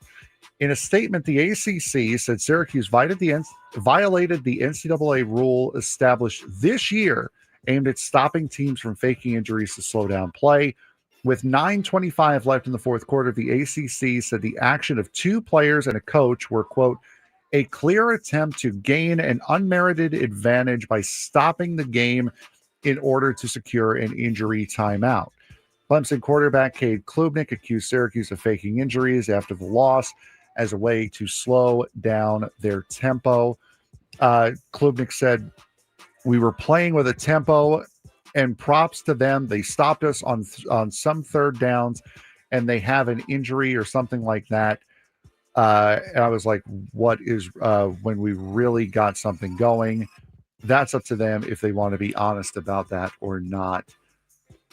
I mean, it's kind of ridiculous at this point to be discussing something like this and to penalize the team that won this game outright for quote unquote faking an injury. Prove it. The game wasn't even that close for most of the wasn't. game. I mean, I can't believe whatever. It seems like, sorry, how dare you beat one of our best chances of making the playoff, Syracuse? Absolutely. Out of line in the ACC. Yep. Number 4. Going to baseball now, the Milwaukee Brewers received some rough injury news. They have placed Brandon Woodruff on the 15-day IL with a right lat strain, putting his availability for the postseason in jeopardy. Woodruff, who returned this season after October 2023 shoulder surgery, felt something amiss in his tricep during a bullpen session on Saturday, and an initial evaluation traced the issue to the lat in his upper back. The news comes just 4 days after left-hander Jose Quintana went on the 15-day IL with a left calf strain. So the Brewers now really looking beat up as far as their postseason rotation is concerned, could lead to big things in the divisional series. Brewers have a beat-up rotation. Phillies have a beat-up rotation. Dodgers have a bad bullpen. Cubs have no pitching. Padres have a struggling rotation. Mets, Reds, Diamondbacks, whoever it may be. Seems like this thing is wide open with pitching. Is there one team that's got dominant starting and bullpen pitching right now in the National League? It was the Brewers. It was the Brewers. About a week until today. About a week ago. Yeah. That's a good job, Frank. Appreciate you. We're going to get to the NFL whip around, and somebody got a vote in the FCS. Somebody locally got a vote in the FCS top 25. Talk about them as well. San Diego Toreros when we come back.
San Diego, it's time to fire it up. From the beaches to the ballparks, from the Gaslamp to North County, no one knows America's finest city like he does. You can't just punt on a Manny Machado prime year. He's a fourth-generation San Diegan, born and raised in the heart of this community.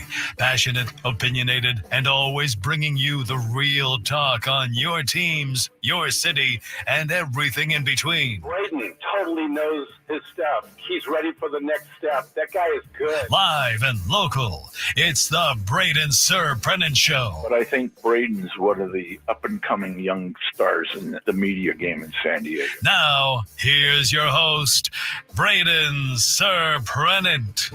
What's up, San Diego? And happy Monday to everybody out there in America's finest city. New lunchtime hour brought to you by the Craft Taco. Bold flavors at 2 locations, Sorrento Valley and inside Balboa Park's Natural History Museum.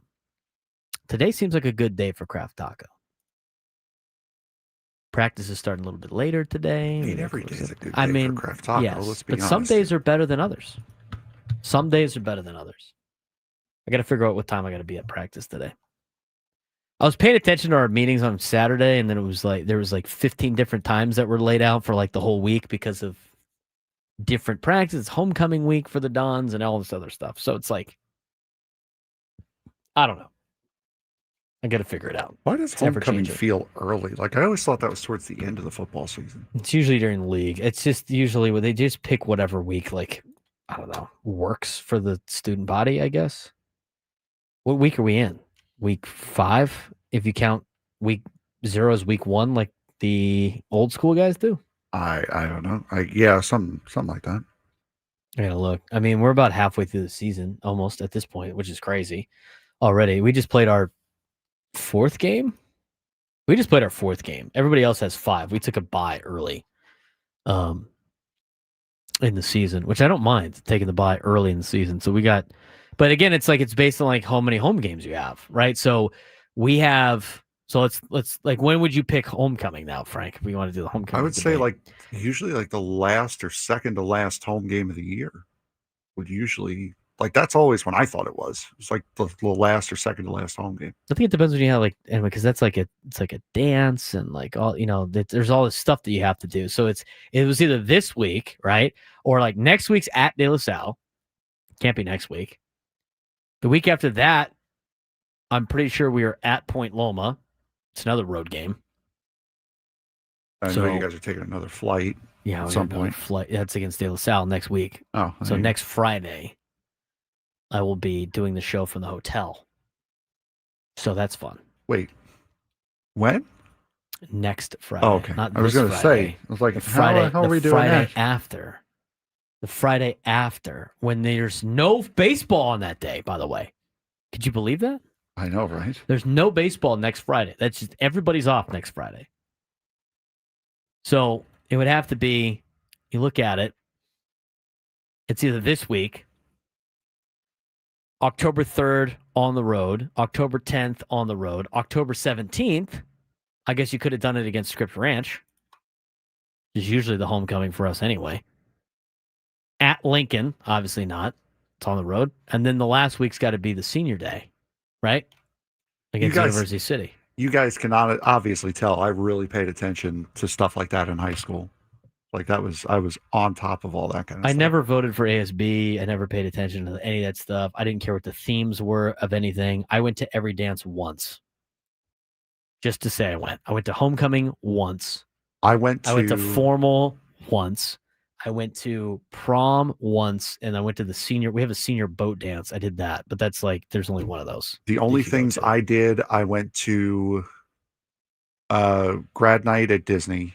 It was How come did everybody that. got to go to Disneyland for grad night, and I got stuck with Knott's Berry Farm that I did not We- go to because we I had dislike Knott's we Berry also Farm. we also went to Knott's Berry Farm, but we did it like now while they did the Knott's Scary Farm. So I went to that. Those are the only two things I did in school. The only two. So when I was at St. Michael's, the 8th graders did the whole thing. We may have gone to Six Flags. I don't remember. We might have done that. I went to in 8th grade at St. Michael's, they used to go to Knott's Berry Farm. So I went to Knott's Berry Farm for that. I'm not a big roller coaster guy. So if you're a big roller coaster person, like Knott's Berry Farm is probably great for you. I'm not. It was great. Not a thrill seeker. Very cautious person.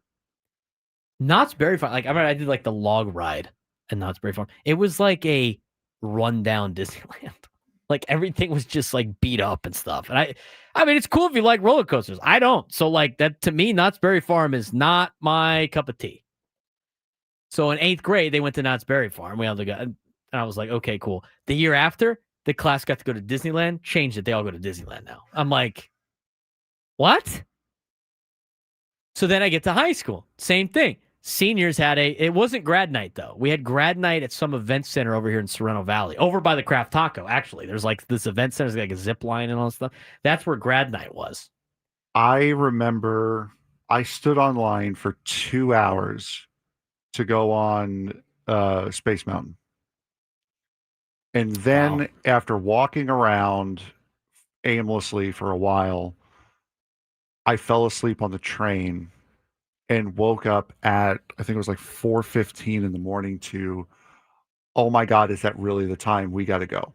From just 2 random people that were just there. So that was how I spent grad. It was at the Sorrento Valley place. They had like, they had like the fake gambling. You could play like blackjack and stuff like that. And then they had like arcade, and then they had like a zip line, and they had some other stuff. That was grad night, but they had a trip to Knott's Berry Farm. Like the seniors went on a trip to Knott's Berry Farm. I went to the Padre game instead because I was like, I'm not going to go on any ride anyway. Why would I do the senior trip to Knott's Berry Farm? That's not my deal. And then guess what? The next year, guess where they went? Disney. They went to Disneyland. I can handle Disneyland. I cannot handle Knott's Berry Farm or Six Flags. I'm not a thrill seeker. The level of ride that I can do is Disney level. Call me soft, call me what you want. That's who I am. I cannot handle, and I can't do everything at Disneyland. I ain't going up and down on the Guardians of the Galaxy BS. No, I'm not doing that. I'll throw up. Did you see their, I think it's new for this year. They have like, anti-scare necklaces for Not Scary Farm this year. Where you pay something. You pay some amount of money. They give you like a light up necklace that says "Do not scare," and like if you walk through, they will not scare you. They'll see that necklace and not scare you. Grad night was not chosen by our class, Adam. Not a cathedral. It was not. We were told where we were going. Yeah, I don't remember it being. I don't remember putting it up for a vote. I didn't get a vote, and if that was the case, then I didn't get the vote. Maybe ASB did it. At least the way it was with me, it was.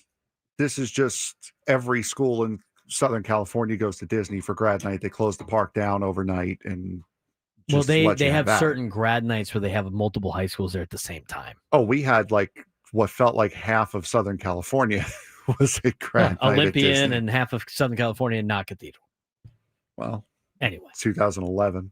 So they all got to go after the fact. So I got Knott's Berry Farm at St. Michael's and Knott's Berry Farm at Cathedral, and everybody after me got Disneyland. I was like, I feel Juan just gave you a shot in the chat there. Yeah, we are. You know what? Couldn't tell you why. That wasn't grad night. The grad night was at the Sorrento Valley place, which I guess we had a bunch was there too. We had a bunch of senior trips. Like I said, I only went to the 2, and I remember going to Six Flags, but I don't remember when I went there for it, because that's like a good 3-4 hour drive. Our guy Carson Arnold, Point Loma grad, got stuck with Belmont Park grad night with COVID. So that is true. Like, you know what? As much as I'm bitching about this, it could be the COVID year where seniors didn't get to do anything. But this got this little tangent we've been on. I went to everything once. I was not super into going to the dances. Super out. The only time I went to dances was when I was a junior and senior because I had a girlfriend, so I had to go. I was forced to go. Not my choice.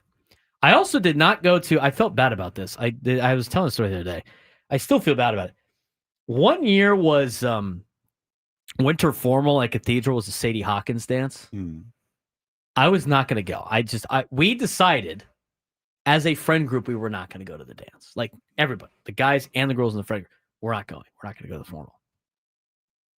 Sounds good. Would All right. everyone but you go? No. Oh, okay. I was like, I'm not going. I've established that I'm not going. And one of my friends still asked me. And I was like, oh God, I don't want to go. So I had to do the whole, it's not you, it's me. Like, I don't want to go. I don't plan on going. I felt really bad. She was upset about it. But I didn't go to formal. I didn't go to that formal. I went to formal once. It was at the RBN, is what my formal was, which was cool. But before I got there, Cathedral used to have their winter formal at like the House of Blues, which is kind of sick. And then we had prom at the zoo. Did you go to your prom? No, I could care less. I know. I had a girlfriend. I had to go, so I got stuck. I didn't, and even if I did, I couldn't care less. Do you even know where your prom was? No. No idea. Nope. You have no idea where it was. Anyone in chat who knows who wants to tell us where the class of 2012, 2011 Olympian high school prom was? Anyone who knows that information, let me know, because I will be learning that for the first time as well. Our prom was at the zoo. I don't even know where they have it anymore. The senior boat dance was cool. They take one of those like ferries that go back and forth between Coronado and San Diego, and they just I had one of boat. those graduating 5th grade. There was a ferry that went like up and down Fire Island on in New York that did that. A 5th grade thing? Yeah. Senior boat dance, 5th grade thing. Interesting. But the ferry. Yep. That looked bad. June 12th. 833-288-0973. 833-288-0973. Clay in the South Bay. He's got to be fired up about his brownies from yesterday. How about Joe Flacco, Clay? How about Joe Flacco? How about the kicker? That's about right. the defense? How about showing up and getting a W in the talking heads that had them going 0-6 to start the season? Well, we know what they can all go do, right? That's right, Clay. Oh, you know what? Who needs Micah Parsons, right, Clay? Guys, shut down Micah Parsons. Who better to line up offside near the end of the game than somebody that thought he was all that in a bag of damn chips? That's all right. I'm going to say about him. I'm glad he's out of Texas, and I just wish the worst for everybody that wants to go out and try to get a big bag of money without running out their contracts. Hey, but other than that, that's my own cut on those things. But I will say the Padres getting 2 out of 3, that was great. And to watch, to see some of the guys actually getting the hit column that hadn't been hitting for a bit, I mean, that's good to go, but we still got to win at least one more. I'd like to see us win more, but hey, we'll do what we got to do, hopefully, and keep all the dogs away from us. And hey, and what can you say? Notre Dame also got a W. So I mean, it was a great weekend in sports. The only thing that didn't play was Ohio State having a bye. But hey, I can hardly wait for next weekend, boys. That's right, Clay. Should be a fun time. Appreciate the phone call. You think Notre Dame got a dub? That's a good thing. Is he a Notre Dame and an Ohio State fan? Notre Dame did get a win. Yes. I know they got a win. Yeah, they're beating Purdue. Nice. Put them in the top 10. Yeah. Beat Purdue. Nice. Absolutely. What? What's so funny? No, the put them in the top 10. Check back in with Clay after week 17. I will say, now we're not condoning this. We're also not insinuating that we should do this. But Don't put words in my mouth. A healthy amount of public criticism for old Haley Sawyer seemed to have worked because her votes were actually normal this week instead of all over the place the way they had been over the season. My vote doesn't matter. So a nice healthy dose of public ridicule seemed to work. Again, don't do that. We're not endorsing that. We're not endorsing or condoning that type of behavior. You seem to be endorsing it. But you're encouraging people right worked. Now. Okay. I'm just making an observation and a link. What was Haley's ballot this week? Ohio State, Penn State, LSU, Miami, Georgia. Normal. Oregon, Florida State, Texas, Indiana, Oklahoma. Normal. A&M, Iowa State, Ole Miss, Alabama, Tennessee. Normal. Tech, Georgia Tech, Utah, Illinois, Vandy. Normal. Michigan, Missouri, USC, Auburn, Notre Dame. Normal. No frogs, so she doesn't know what she's talking Well, about. there it is. There it is. No frogs. I don't know what that deal is. Oh, by the way, again, I like Steven Johnson. He went TCU 17 to TCU unranked to TCU 21. What are we doing? Like, it's all over the place. Well, Some of these ballots, man, are just crazy. How about what's our boy John Wilner doing? John Wilner's vote: Miami, Georgia, Florida State, Ohio State, Oklahoma. Well, Miami did get 5 first-place votes, so there's one of them. There's one of them. Ohio State 4, really? Who were the ones that gave Oregon and Oklahoma 1? The A&M guy, Robert Cessna, gave Oregon a vote for Gave number them one. number What was the one. other one? The Oklahoma one? Oklahoma was the other one. David Jemblowski, who covers Dayton and Ohio State. God bless you. He covers Ohio State. He voted for Oklahoma. I wonder if they told him to. We need bulletin board material. Look. We're not unanimous. We're not unanimous. Number one. Put Oklahoma up there. All right, sounds good. Wilner, A&M 6, Oregon 7, LSU 8, Penn State 9, Georgia Tech 10. Penn State 9. Georgia Tech 10. Georgia Tech being 10 is a little justified. Oh boy. Indiana 11, Tech, Texas, Tennessee, Iowa State top 15. Vanderbilt, USC, Missouri, Alabama, Notre Dame, Michigan, Ole Miss, TCU, Memphis, USF. Memphis. What's Memphis's record?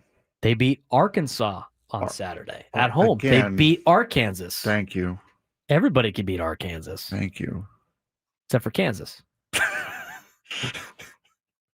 For Kansas, it's your Kansas. Your not Kansas. Kansas. That's It's your Kansas, and this is Arkansas. Yeah, exactly. Some of these votes are kind of crazy, but you know what? I like seeing like the outliers. Like somebody's got BYU 12. Some people have BYU unranked.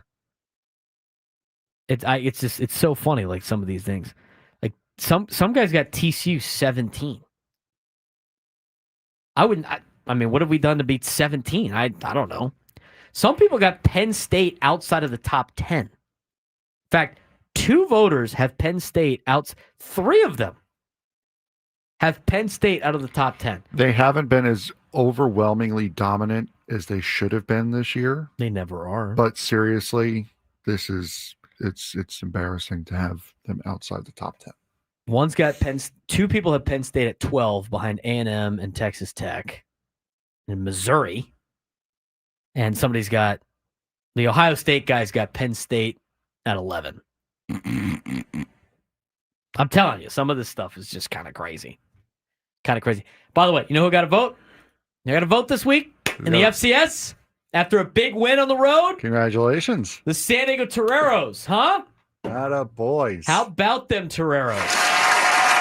I don't have a voice line for that one. We don't. We need Brandon Moore to say how about them Toreros in a press conference. Yeah, I don't have a voice line for that one. USD went to Princeton over the weekend. They were down 35-7. They won 42-35.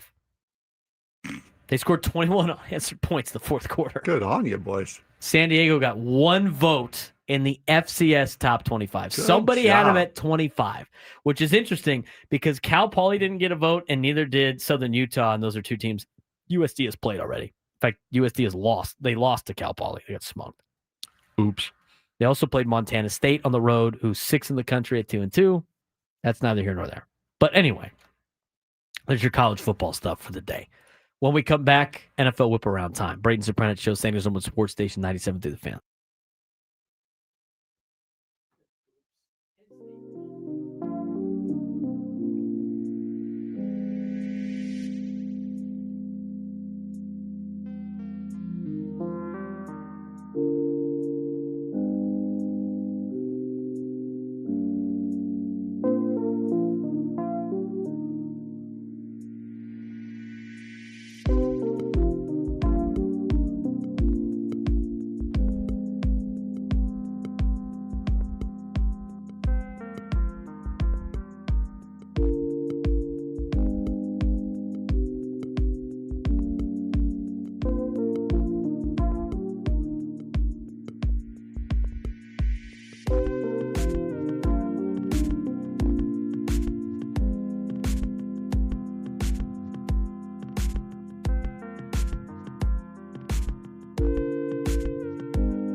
We're going to be giving away tickets to the Padres and Diamondbacks coming up in the 1 o'clock hour.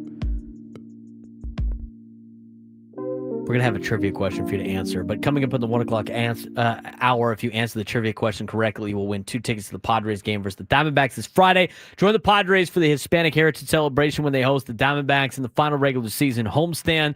More info at Padres.com/Hispanic Heritage. This hour of the fan is the noon lunchtime hour brought to you by the Craft Taco. Both flavors at 2 locations, Sorrento Valley and inside Balboa Park's Natural History Museum. And sports talk on the fan, more specifically NFL talk that we're about to get to, is presented by Paramount Plus. Sylvester Stallone is back in the original hit series Tulsa King. This season, Dwight faces his most dangerous adversaries yet, forcing him to fight for everything he's built to protect his empire. Stream the new season of Tulsa King starting Sunday, September 21st, which was yesterday, exclusively on Paramount Plus. It's now officially fall, by the way, Frank. I haven't fallen yet, so that's good. That's good. We're off to a good start. Yes, it is fall. We got a little bit of fall weather the last couple of days, but I guess it's supposed to be hot again. Don't say that. I'm just giving you the weather report, dude. You got the app. You can read it. I'm not cursing anybody. Me reading the weather app is not cursing the weather by speaking it into I didn't say you were existence. cursing it. I was just saying don't say it. Don't say it. Don't remind you. Exactly. All right. We're now officially in fall, which means we got the NFL to talk about, which means it's time for the NFL whip around. It is time for the NFL whip around, and we'll start off, of course, with Thursday's final, which was the Buffalo Bills taking down the Miami Dolphins 31-21 out in Buffalo. Braden, any last comments about that game that you didn't get to on Friday? Josh Allen, 3 touchdown passes. Terrell Bernard's pick secured the Bills' win over the Dolphins. Dolphins are struggling. Dolphins are bad. Dolphins head coach and general manager are going to get fired. Bills look pretty good. 3-0 start. It looked bleak at the beginning of the first game of the season against Baltimore. They roared all the way back to win. The more Baltimore wins, which they played tonight at 5:15 against the Lions, the more that win looks better for the Bills. Bills are legit. Bills are probably the team to beat right now in the AFC. On to Sunday. Talked about it before. Clay in the South Bay, very, very happy about the Brownies with a walk-off win over the Packers. Here's how it sounded. Good snap. Good hold. The kick is on the way. The kick is good. That was Kevin Kugler on NFL on Fox. Brownies take care of the Packers 13-10. That's what's great about the NFL. You got a team like the Browns, 0-2, taking on 2-0 Green Bay Packers. Super Bowl or bust for the Packers. Browns might start the season 0-6. Instead, they win 13-10. They scored 13 unanswered points in the fourth quarter. Packers had a 10-0 lead in the fourth quarter. Browns overcome it. Costly mistakes by Jordan Love late in that game. He needs to be better for the Packers. Browns get the victory. I lose a survivor pick. Moving on.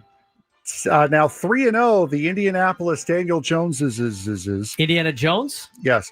Can we call him Indiana Jones? Take down the Tennessee Titans, who fall to 0-3, 41-20 in Tennessee. Colts, I still think, are fake good. Even though they did what they needed to do and they beat a bad team, they beat them up, and Indiana Jones has been playing well, I still think they are a pretender. I don't think they're one of the best teams. But I tell you what, they're getting better and better every single week. Daniel Jones, Indiana Jones, 18 for 25, a touchdown, 228 passing. Cam Ward's got a lot of problems around him. It's not a lot going on. Tony Pollard can't be an every down back. He had 16 carries for 45 yards. He did get that touchdown, which was our bold prediction that we talked about on Friday. There's just not a lot going on in Tennessee. And every time I watch the Titans play, I say what I said last week when I was at the Titans game. You know what? They could really use a guy like A.J. Brown. They could really use a guy like Derrick Henry. They could really use a coach like Mike Vrabel. Bad decisions have made the Titans the worst team, or one of the worst teams in the NFL. Colts improved to 3-0. Titans still looking for their first win. Want to watch one of the worst games in the NFL? Boy, it looked like two teams were playing with backups. The Cincinnati Bengals and the Minnesota Vikings. Vikings go to 2-1 after beating the Bengals 48-10. Jake Browning, awful. I don't know why they didn't get Brett Rippon in there earlier. Jake Browning, 19 for 27, 140, a touchdown. He threw 2 picks. Minnesota's defense all over it. They forced a couple of fumbles. The Bengals had 5 players fumble. They had 5 team fumbles. They lost 3 of them. They re-recovered 2 of them. But 5 fumbles and 2 interceptions. They were a turnover machine.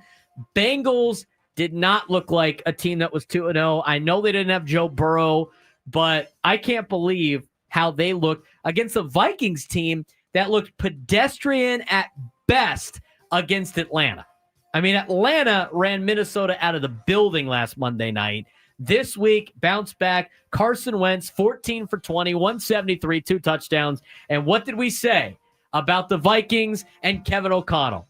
The quarterback whisperer. It doesn't really matter who plays quarterback for Minnesota. Whoever plays quarterback for Minnesota is going to be good. Kirk Cousins, Sam Darnold, J.J. McCarthy, Carson Wentz. I mean, they don't even need to spend money on a quarterback. Kevin O'Connell, quarterback whisperer. Carson Wentz is back, like Texas. Next. One team who is not back is the New England Patriots as they fall 21-14 and fall to 1-2 after losing to the now 2-1 Pittsburgh Steelers yesterday. Steelers got to be one of the most luckiest teams I've ever seen. I just Patriots fumbled twice going into the end zone yesterday. Patriots just squandered so many opportunities. Steelers are just Steelers are also fake good. They're 2-1. They beat the Jets, who are 0-3 and terrible. They just beat a Patriots team who still hasn't been able to win in Boston all year. Should I say Foxborough? Aaron Rodgers has been good, but not great. I mean, this is a Steelers team that, again, is fake good. They're 2-1 on the season. You know, Rodgers 16 for 23, 139, 2 touchdowns, a pick. He was okay. Drake May outplayed him, 28 for 37, 268, 2 touchdowns, 1 pick. But Drake May can't do it all. And unfortunately for him, he's got his number one receiver is Hunter Henry. He had a good day. 8 receptions, 90 yards, 2 touchdowns. I can't believe Stephon Diggs he needs to show up. He needs to be that deep threat that the Patriots were expecting. Absolutely. Steelers fake good. Close game in Philadelphia between the Rams and the Eagles. Here's how it ended. Joshua Carty has it blocked again. This time Jordan Davis, the big man, looks for the icing on one big cake. Eagles hang on. Good friend Joe Davis on NFL on Fox. Eagles beat the Rams 33-26. Eagles 3-0 on the year. Rams had a 26-7 lead with 14 minutes left in the third quarter after Kyron Williams caught a 10-yard touchdown pass. One play, 10 yards, 6 seconds off the clock. They went up 26-7, and at that point I texted my friend, Eagles are getting worked right now, and the Eagles ripped off 28 unanswered points, and the Rams just kept turning it away. They kept just missing out on opportunities. The second time the Rams have gone to Philly, had a lead, and just blew it in Philadelphia. Matt Stafford, 19 for 33, 196 and 2 touchdowns. Kyron Williams, 20 carries, 94 yards. But the Eagles did exactly what they needed to do. They run the ball with Saquon Barkley near the end of the game. All of a sudden, you're sitting there going like, is A.J. Brown still on this team? That's when they find A.J. Brown late in the game. He ended up with 6 receptions for 109 and a touchdown. The brotherly shove continues to play. Eagles improved to 3-0. They got a lot of breaks from the Rams yesterday, including the 2 blocked field goals. You're talking about football in New York. You're talking about a loss, and here's another one. From 36, this is for the win. McLaughlin's kick is right down the middle. McLaughlin, the game winner. Tampa Bay now 3-0. Kenny Albert on the call with NFL on Fox as the New York Jetropolitans fall to 0-3 against the now 3-0 Tampa Bay Buccaneers, 29-27. I like the way the Jets fought back in this game. I'm going to be honest with you. I mean, the Jets were getting smoked, and they put up 21 points in the fourth quarter. That's very impressive. I mean, the Bucs looked like they were cruising to a victory. They built up this big lead. Jets with a great fourth quarter. Tyrod Taylor, 26 for 36, 197 and 2 touchdowns. Tyrod Taylor, that guy's got to be in the NFL forever. Mm-hmm.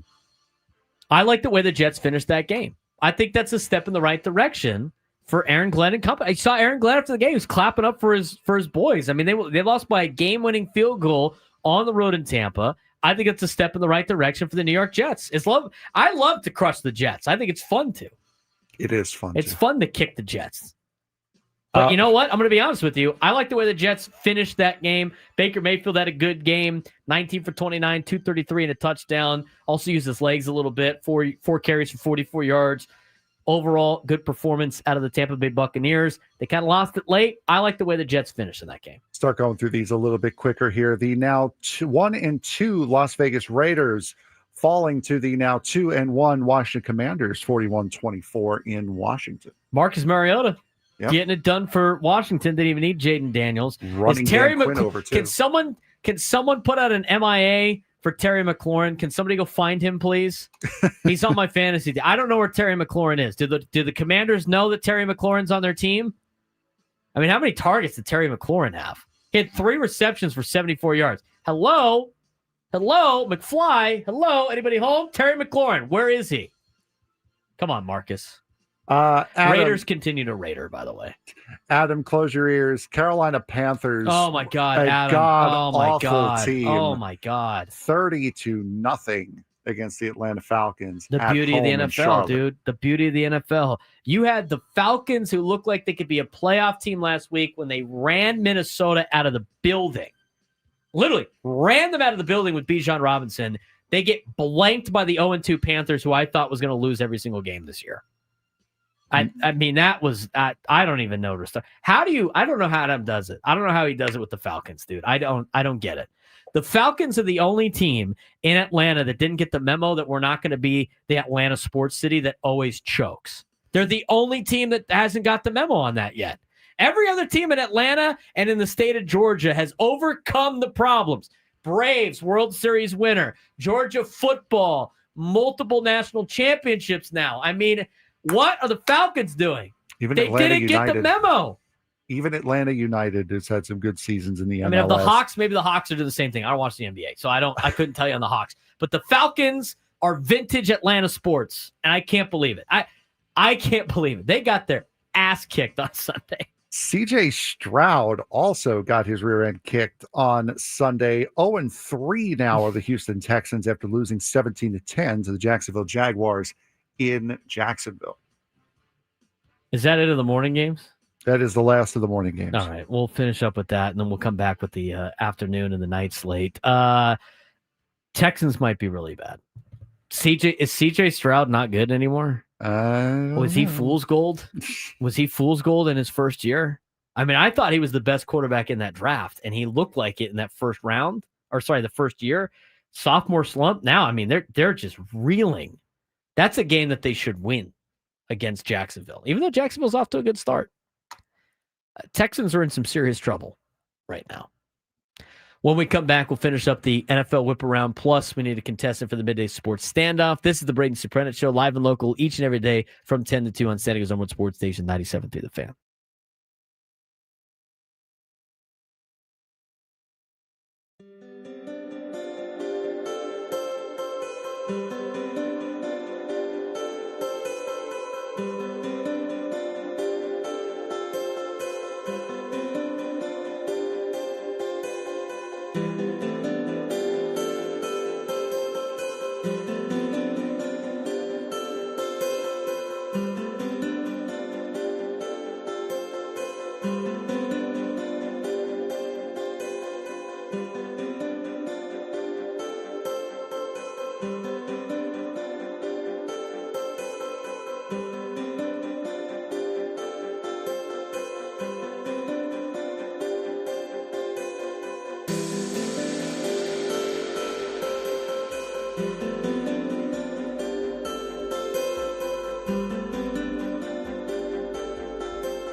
All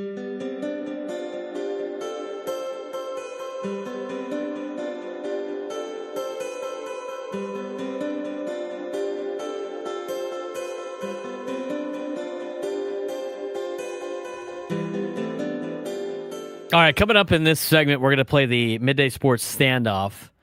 And when we go to break, we will be asking a trivia question to give away Padres tickets for Friday's game against the Diamondbacks. So stay tuned for both of those things. For our Midday Sports Standoff, if you could take me down to sports trivia, you would qualify for a chance to win our grand prize, a trip to see the Eagles at Sphere Las Vegas, including 2 tickets to the show on January 30th, the 2-night stay at the Venetian Resort Las Vegas, a Vibe VIP package, and a $100 gas card. Eagles have added 2026 shows to the band's residency at Sphere in Las Vegas on Friday, January 23rd, Saturday, January 24th, Friday, January 30th, and Saturday, January 31st. The residency now features a total of 48 shows from Friday, September 20th through Saturday, January 31st, 2026. Tickets at Ticketmaster.com. All right, let's finish up this whip around real quick.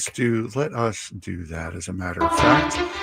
Sunday's game. Sunday in the afternoon. Broncos and Chargers, Frank. Yep, Broncos, Chargers. This one again coming down to another walk-off kick. 3-0 now are the Los Angeles Chargers after winning 23-20 against the now 1-2 Denver Broncos. All 3 of those wins, divisional wins, by the way, for the Chargers. Which is great news for the Chargers to start 3-0. They have beat every team in the division so far. They got to play all those teams again. They gave up the home game for the Kansas City, for the Brazil. Yes. All right, so they got to go to KC. They get to play the Raiders at home, and they're going to go play the Broncos on the road. I'm surprised we're not getting inundated with all the bandwagoner fans in San Diego that want to call in and talk about how great their Chargers are again. You know what the best thing about watching that game yesterday was? Not caring who won? That stadium was orange. Every single time the Broncos did something well, orange. That place was bonkers. Every touchdown for the Broncos, every turnover for the Broncos, that thing was orange. Absolutely. By the way, not a bandwagoner fan. A good fan, a good Chargers fan. Richard in Paradise Hills. I'm expecting a phone call. Where are you at? You got to be fired up about your Chargers being 3-0. Where are you at? Richard in Paradise Hills. Give me a phone call. Going from 3-0 to 0-3. Yay.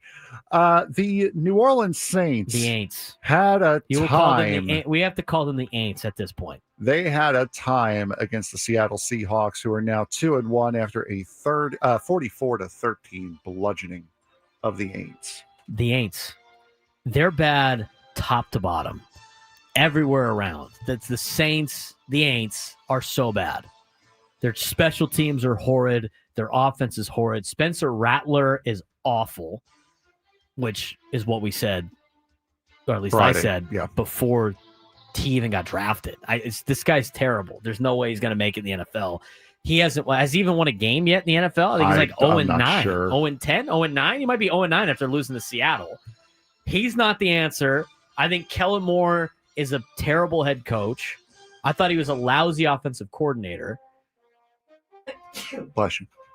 I don't see this ever getting better for the Saints. The Aints. They got crushed. I feel bad for they got good play. They got good skill players. They got 2 San Diegans on that team, and then Olave and Rashid Shaheed, but they're not good, man. They're bad. They're going to continue to be bad.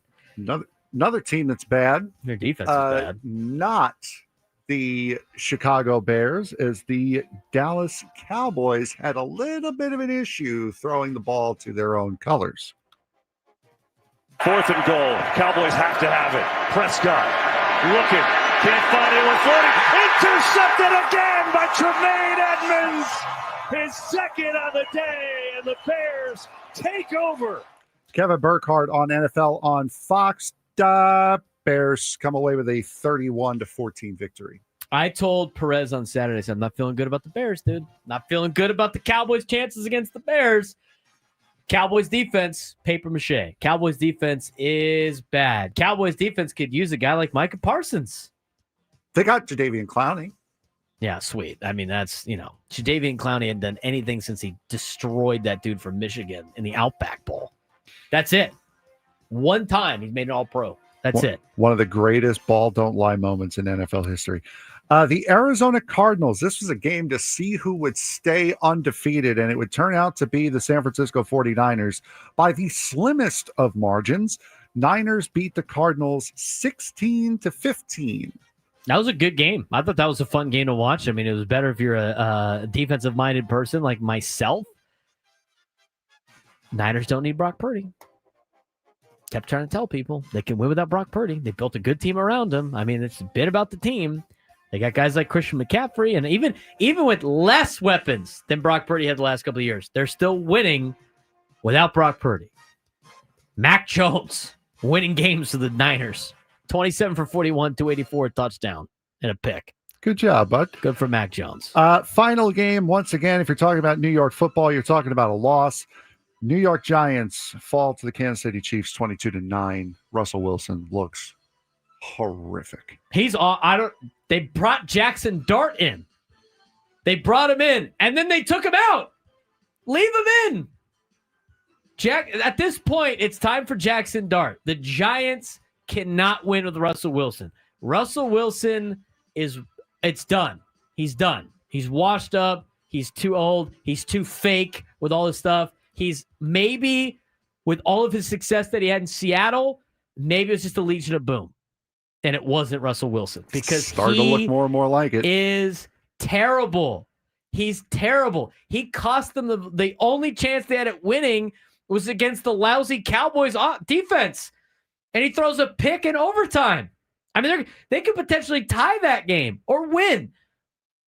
Throws a pick. Cowboys end up winning the game. Last night against Kansas City is just not very good right now. No, they are not the good. same. It is not the same Chiefs team from 2 years ago. This what happens when you pay people. This team resembles the team last year. They were not good. Yeah, they're not as good. The reign of terror for the Chiefs is over. You know what is not over? Hasn't even begun, as a matter of fact. Would be the midday sports standoff. Let's get to it. Welcome to Midday Sports Standoff on the Braden Surprenant Show. I can't believe what I'm seeing right now. The ultimate head-to-head battle where sports knowledge and quick thinking collide. No, it's no good. Are you kidding me? Contestants will go toe-to-toe with Braden in a sports trivia deal where every correct answer brings them closer to victory. Down the sideline! Wow! Unbelievable! But 3 strikes and it's game over. This is not Detroit, man. This is the Super Bowl. Can you outsmart Braden? The Midday Sports Standoff starts now. All right. Who's playing today? We have Frank? Terry in Mission Valley today. Terry, how you doing, bud? Terry. Hey, pretty good. How you doing? Good. So we have a fairly simple topic here. I will say this with this topic. There are 6 possible answers to this. One of the answers you think is only one answer. It's actually 2. And the topic would be ways to score in a football game. It's that simple. How do you put points on the board in a football game? Terry, you are first. Yeah. I'll go 50. Yep. Safety, correct. There was the buzzer there. There's the correct answer. Touchdown. Touchdown, correct. Go with the field goal. Field goal, correct. 2-point conversion. 2-point conversion, correct. That's an extra point also. Well, you're tied now. I did the extra point already. With point after attempt, didn't I? No, you said I said 2-point touchdown, conversion. 2-point conversion. And there's one more? There is one more. Like I said, well, Terry, you're already qualified. This is a tie now. Yeah. Just trying to wipe the board clean. All right. Taking a Touchdown, yeah. 2-point conversion or a blocked PAT to the house to score 2 points. Yeah, I'll give it to you because that would be. I mean, you could say it's a defense. You could say it's a special team touchdown. It's a defensive. It is a scoring defensive. play. It is a defensive touchdown, which is, as I said, one. Something you think is 1 is actually 2. Offensive touchdown 2-point conversion, defensive touchdown, safety, field goal, PAT. Those are your 6. Simple as that. What about Terry, what about I'll a get free your information kick? during the break. What about a free kick? Listen, dude, I'm not looking for you're the one that's telling me not to get in the weeds with all these. You're asking me now for a free kick. I'm just saying. Travis Gundy put it in there too. Another guy who yells at me all the time for getting in the weeds with these questions. I tried to do an easy layup for you guys, get somebody qualified, which is exactly what we did. And now I'm getting ridiculed for not going deep enough into the weeds. Yep. Never please you people. No. There's a kid on our team that I coach. He's a great kid. He plays safety and like he does a good job, and he always like, we got to keep him humble. So he goes, he always likes saying, "Coach, did you see that big play I made?" Yeah, but it could have been like slightly better. And like eventually he was like, "I just can't win with you guys. It's just every time I just can't win with you guys." My guy Noah, he makes great plays all the time. He got a pick on Friday against the Not a boy. And did you tell him you didn't put the fingers on the seams when he caught it? He got the pick, and then he was kind of returning, and he kind of tripped. Oh, he got tackled, and so he's like, "Oh, coach, you see my pick?" I'm like, "Yeah, but it would have been better if you scored." So I don't know what to tell you. He's like, "Oh, I thought I had this one." Nope. All right. When we come back, we're gonna tell you how you can win tickets to the Padres game on Friday. We'll talk about that, plus get back to some Padres baseball. We'll talk some high school football, and finish up the show on the Braden Surprenant Show.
This hour 97 to the fans brought to you by IHOP. Introducing the IHOP value menu where all your breakfast faves are just $6 each every day. Where else can you get a big, filling, sit-down breakfast for only $6? Go to your Happy Plates with the $6 IHOP value menu, available every day at IHOP.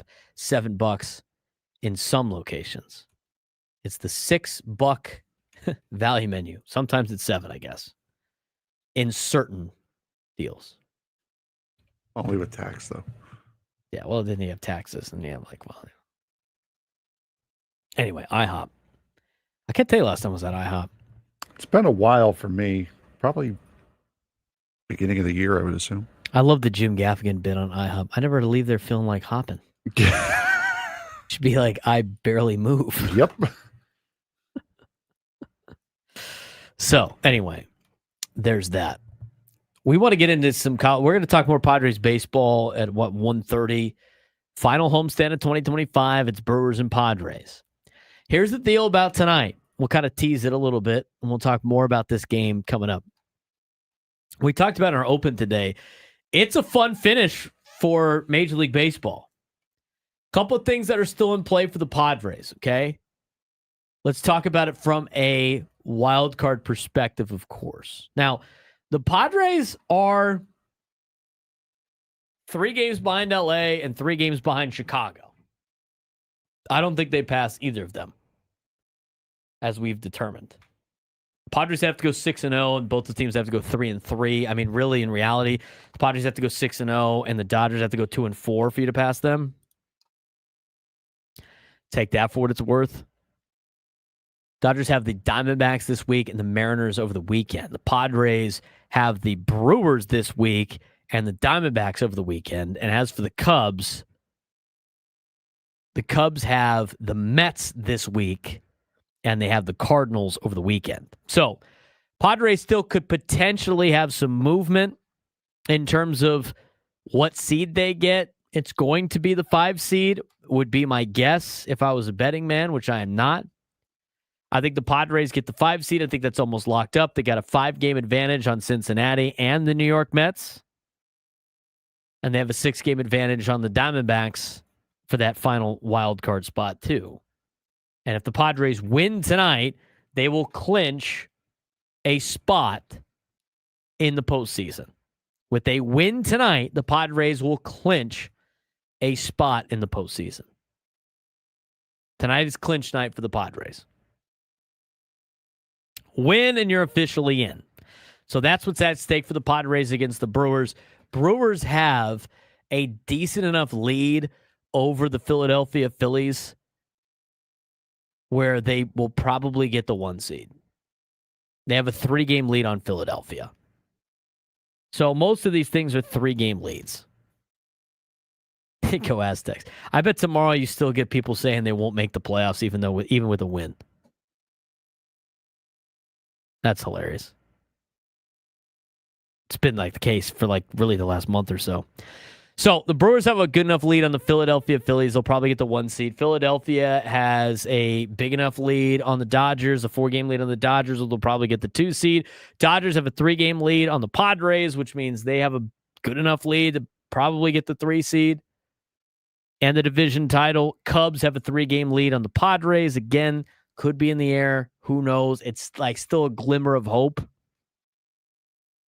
But that's another one. You could potentially, if you want to flip there's still a chance that the Padres can flip the wild card in their favor where they get to host the Cubs instead of going to Chicago. They have to have a big week this week, though, against a team that is in the playoffs and a team that is a game out of the playoffs.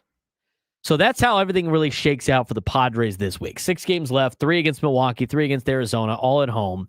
If the Padres finish up this homestand really well, we'll see what happens on Sunday to see if the Padres can outdo the Cubs, who have now lost 4 in a row.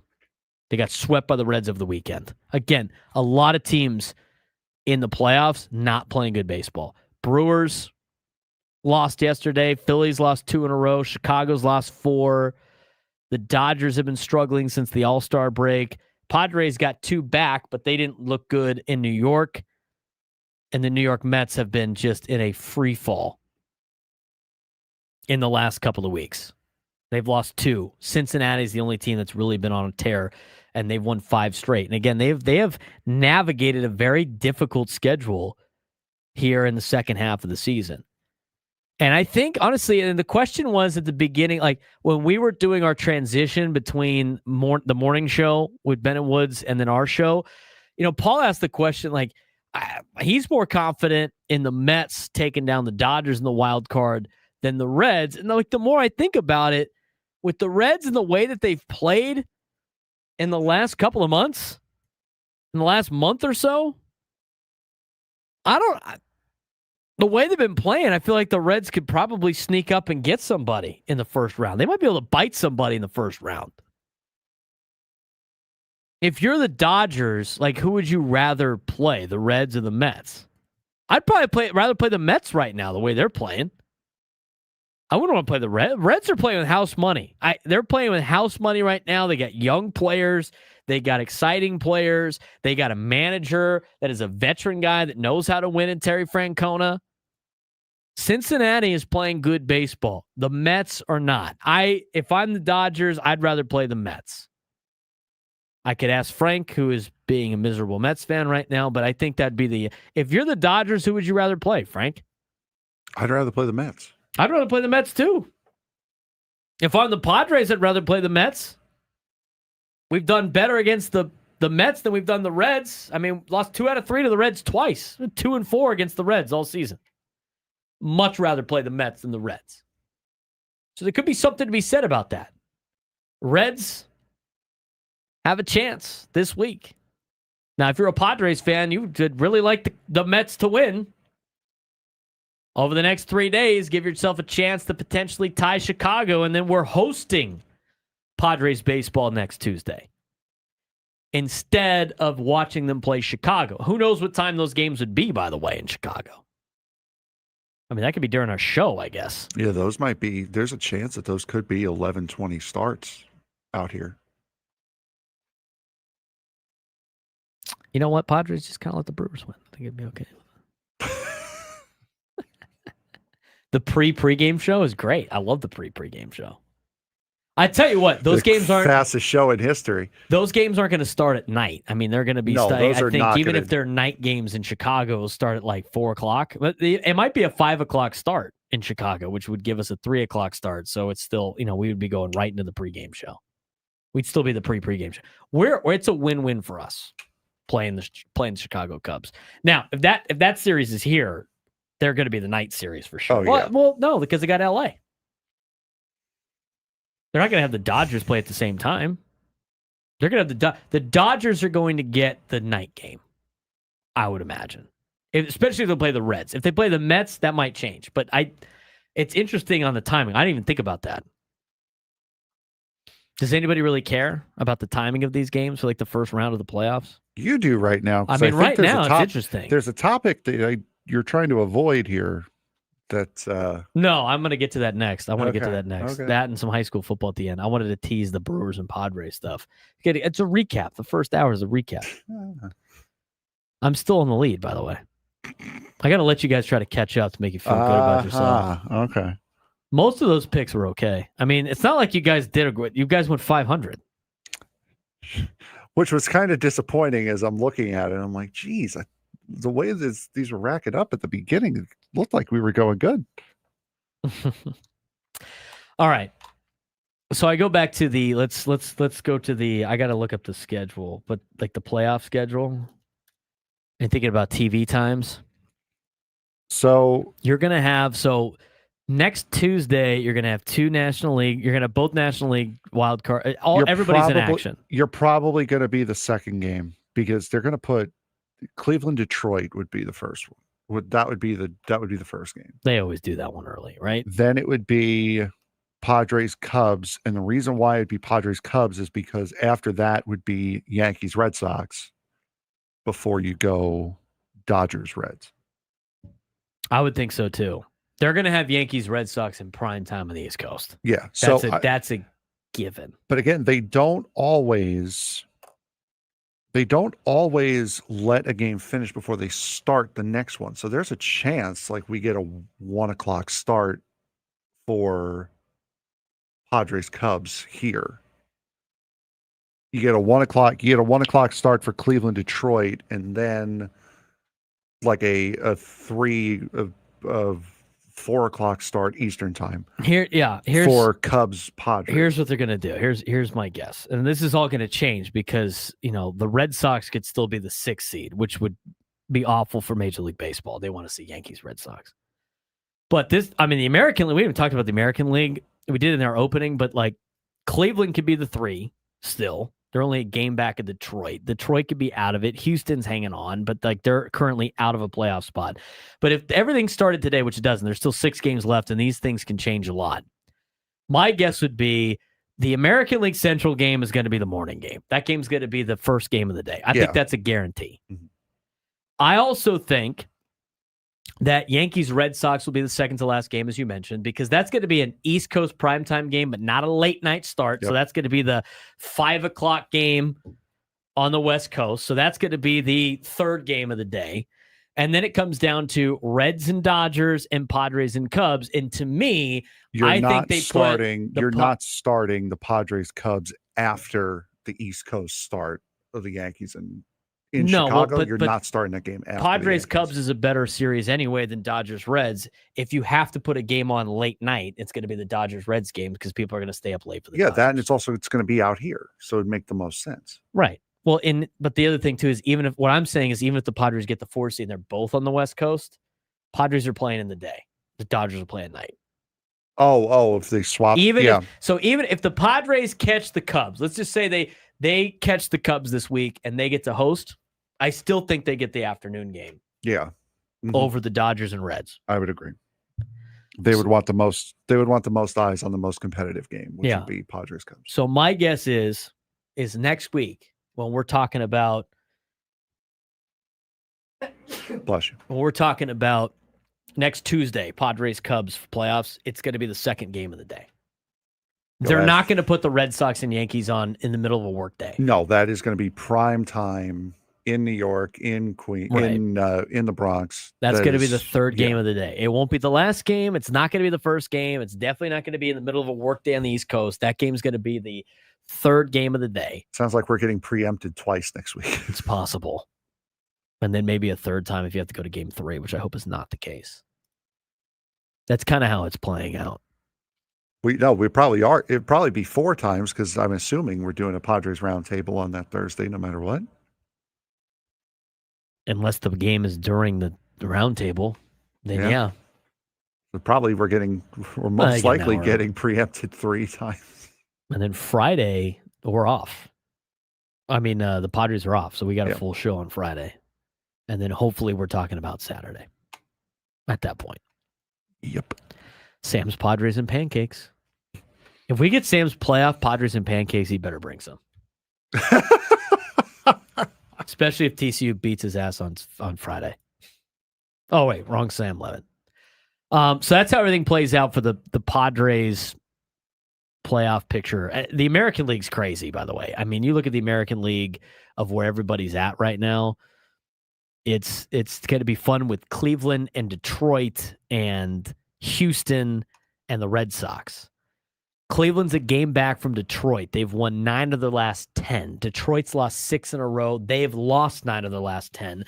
Detroit is close to potentially not making the playoffs. Imagine the year that Detroit's had and then the collapse and then not making the playoffs. Weren't they like the first to reach 50, 60, 70 wins, and then they have just fallen. The second half has been brutal for them. They have done the exact opposite of what they did last year. They were doing what Cleveland is doing right now this time last year. Yeah, and now it's getting done to them. Because they they went on this magical run last year in August and September and made the postseason. On the flip side, I'm sure every team wants the playoffs. We're probably the worst team going to the playoffs. That's not even close to being true. It's definitely the Mets.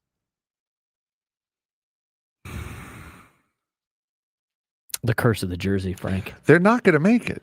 They're not going to make it. This is the first time I agree that they're not going to make it. It has nothing to do with it. It's because of what just happened on the screen right now. That catch is what got you.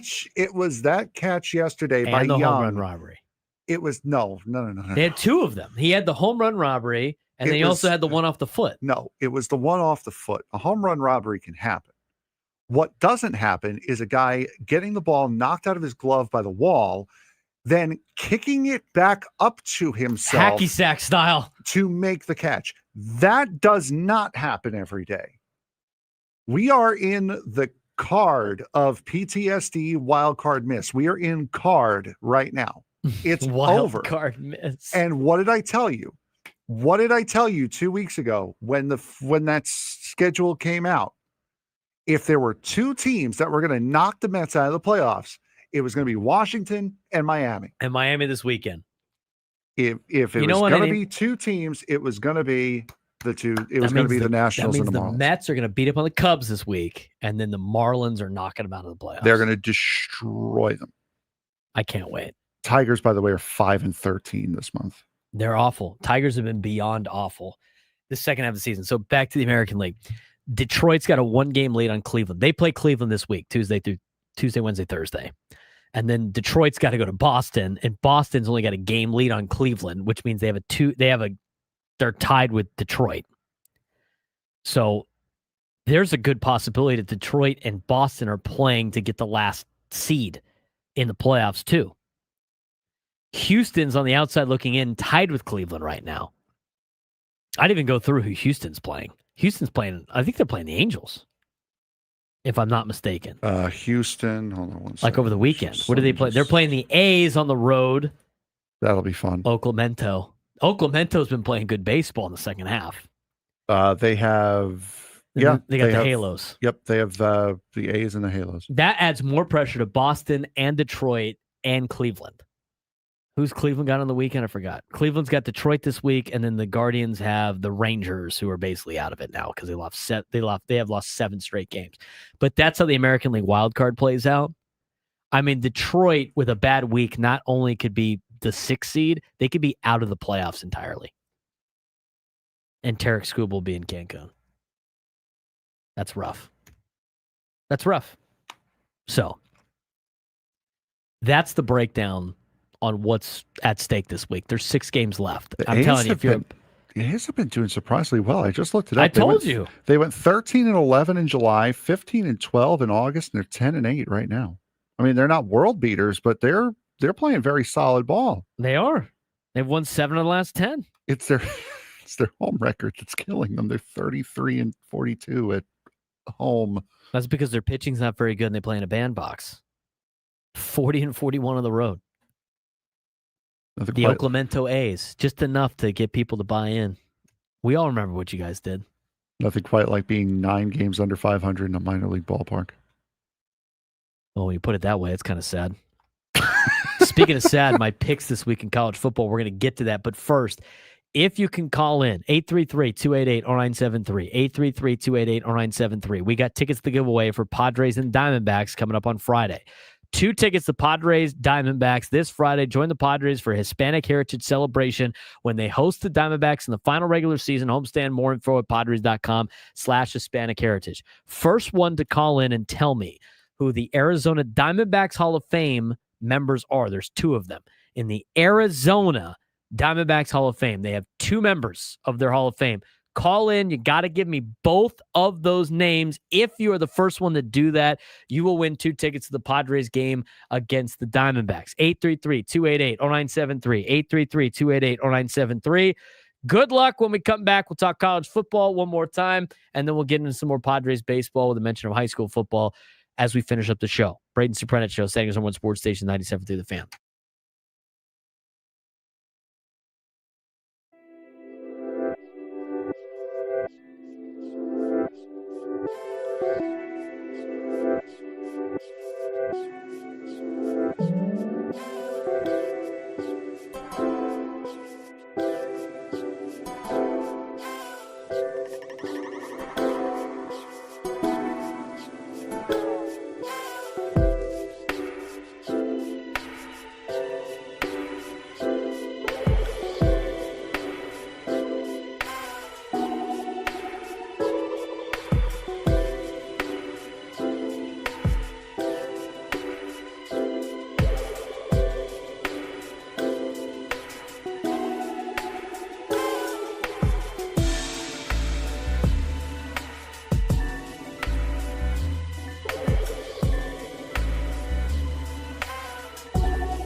125 on a Monday.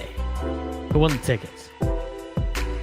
That would have been Zach in San Diego. Zach in San Diego. We expect to see you Friday. Baja Ricks. We'll be there. 10 to 2. That was a caveat to this.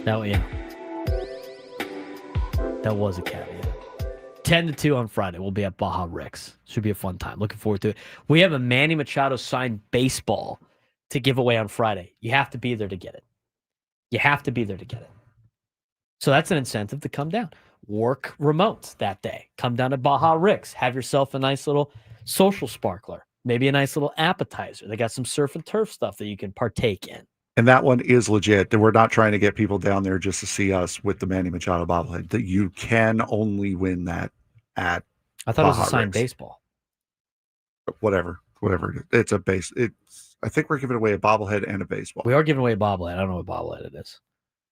But I'm pretty sure we're giving away a Manny Machado baseball on Friday. Yeah. You have to be there to win it. And if you show up and then you leave, you don't get it. You have to be there, present, to win. Which is why we do the drawing at the beginning of the show and don't tell you the answer until the end of the show. So I do the drawing at the end of the show. Yeah, work remote like the Cubs fan in the stands. Get yourself some Baja Ricks. Be a good time. Baseball coverage on 97 to the Fans presented by T-Mobile at T-Mobile.com. Get a great deal on iPhone 16 Pro. All right. Let's talk about college football. A week that was. So you know who wasn't a pro? The Goobers doing these picks. Yeah, apparently not. We're not now pros. Under 500 now on some of these picks. Mostly on spread picks. A lot of teams didn't cover. Good teams win. Great teams cover. A lot of teams didn't cover. Texas Tech over Utah, 34-10. Texas Tech's really good. I'd be afraid of Texas Tech if I was somebody in the Big 12 that had to play them. Yep. TCU does not have to play them. We all won that. Saddle is ours still. West Texas Championship. Do you know they play for a saddle? I did It's not. life-size. It's nice. That's Maybe that might be up for grabs at Jerry's World for the Big 12 championship game. At this rate, you never know. cool. All right. We all won that game. Utah. Here's my favorite thing about Utah. A lot of their fans on social media, Utah Twitter, Utes Twitter. I'm going to say Utes Twitter. Not youths like an Italian guy says, but the Utah Utes. Their social media again, their Twitter again. They were so upset to join the, quote, truck stop conference because they were so elite and they're so much better than us that they were, oh, we're a Big 10 school. This is a joke. We're going to dominate the Big 12. This is a joke. Guess what Utah has not done at home since joining the Big 12? Win a game against a Big 12 school. Ah, interesting. Oops. I saw a big noon. So that was big noon kickoff, right? Yes. Texas Tech and Utah. One Tech fans are great. I'm as much as I hate Texas Tech, I do like their fans now. I'm starting to like their fans. I like their swag. Okay, we got a couple of dudes that look like Snoopy's cousin with the mustache. They got cowboy hats. They got the boots. They have their sign. They have a fat dip in. You know what they're saying? You know, one of the signs said, "Nobody cares that you played in the Rose Bowl twice." Funniest sign I've ever seen about Utah, because Utah will tell you all the time, Utah fan, we've played in the Rose Bowl. Did you win it, big dog? That's no, cool. No, you didn't win it. Stop bragging. We've played in the Rose Bowl. Nice. Win it. We've played in the Rose Bowl, and we're too good for the Big 12, and we're too good for the Big 12. We're going to dominate the Big 12. L. Take that L. Texas Tech, Red Raiders. Bang, bang, Red Raiders, bang, bang. Big win for the Red Raiders. SMU, TCU. All won that one. I go, skillet is ours. TCU wins 35-24. SMU rallied back late, took a 24-21 lead. TCU answered with an 80-yard touchdown to Eric McAllister at a day. Forced a 3-and-out, got another one. Had a couple of weird plays happen too. TCU wins. They win the skillet. Auburn doesn't survive against Oklahoma. Oklahoma's good. Oklahoma is pretty good. Oklahoma might make a run of the SEC. This is the best they've looked under Brent Venables over the weekend. They look good against Auburn at home. Ole Miss handled Tulane. Tulane wasn't very impressive. Michigan, Nebraska came down to the wire. Michigan won by 3 points. Nebraska, since joining the Big Ten, is yet to beat a ranked team. Did you know that? Conference realignment not working out for Nebraska. Oof. They have yet to win they are yet to beat a ranked opponent since joining the Big Ten. They're like 0-16. That's fun. They used to be a dominant contender for they're irrelevant in the Big Ten. Conference realignment is stupid. Arizona State beats Baylor by a field goal 27-24. They've overcome a couple of things after losing to Mississippi State. They got a 3-1 record. They will host 24th ranked TCU on Friday. Washington beats up on the Cougars. This is the game. It's the same reason. After San Diego State beat up on Cal, this is why we said in the moment, losing that game to Washington State like they did was an embarrassment. It was an embarrassment. 100% embarrassment. Washington State did not look good on Saturday against the Huskies. Florida, Miami. What did you say, Frank? Florida, we're waiting for Bill Napier to get fired. Yeah, we're waiting on that call. Yeah. Florida's terrible. They are. I thought they'd give Miami a run because it's a rivalry game, but they have lost to USF now. They've lost to Miami, and they're going to lose to Florida State later in the year. They're going to get over. They have one of the most abysmal schedules upcoming. Oh, it's rough. I think their next 3 games are all against top 10 teams. Yeah, it's not. Yeah, good. they're playing number 10 Texas, number 9 A&M, Mississippi State, number 5 Georgia, at Kentucky, at number 13 Ole Miss versus number 15 Tennessee versus Florida State. With the way they're playing right now, they might put up an egg.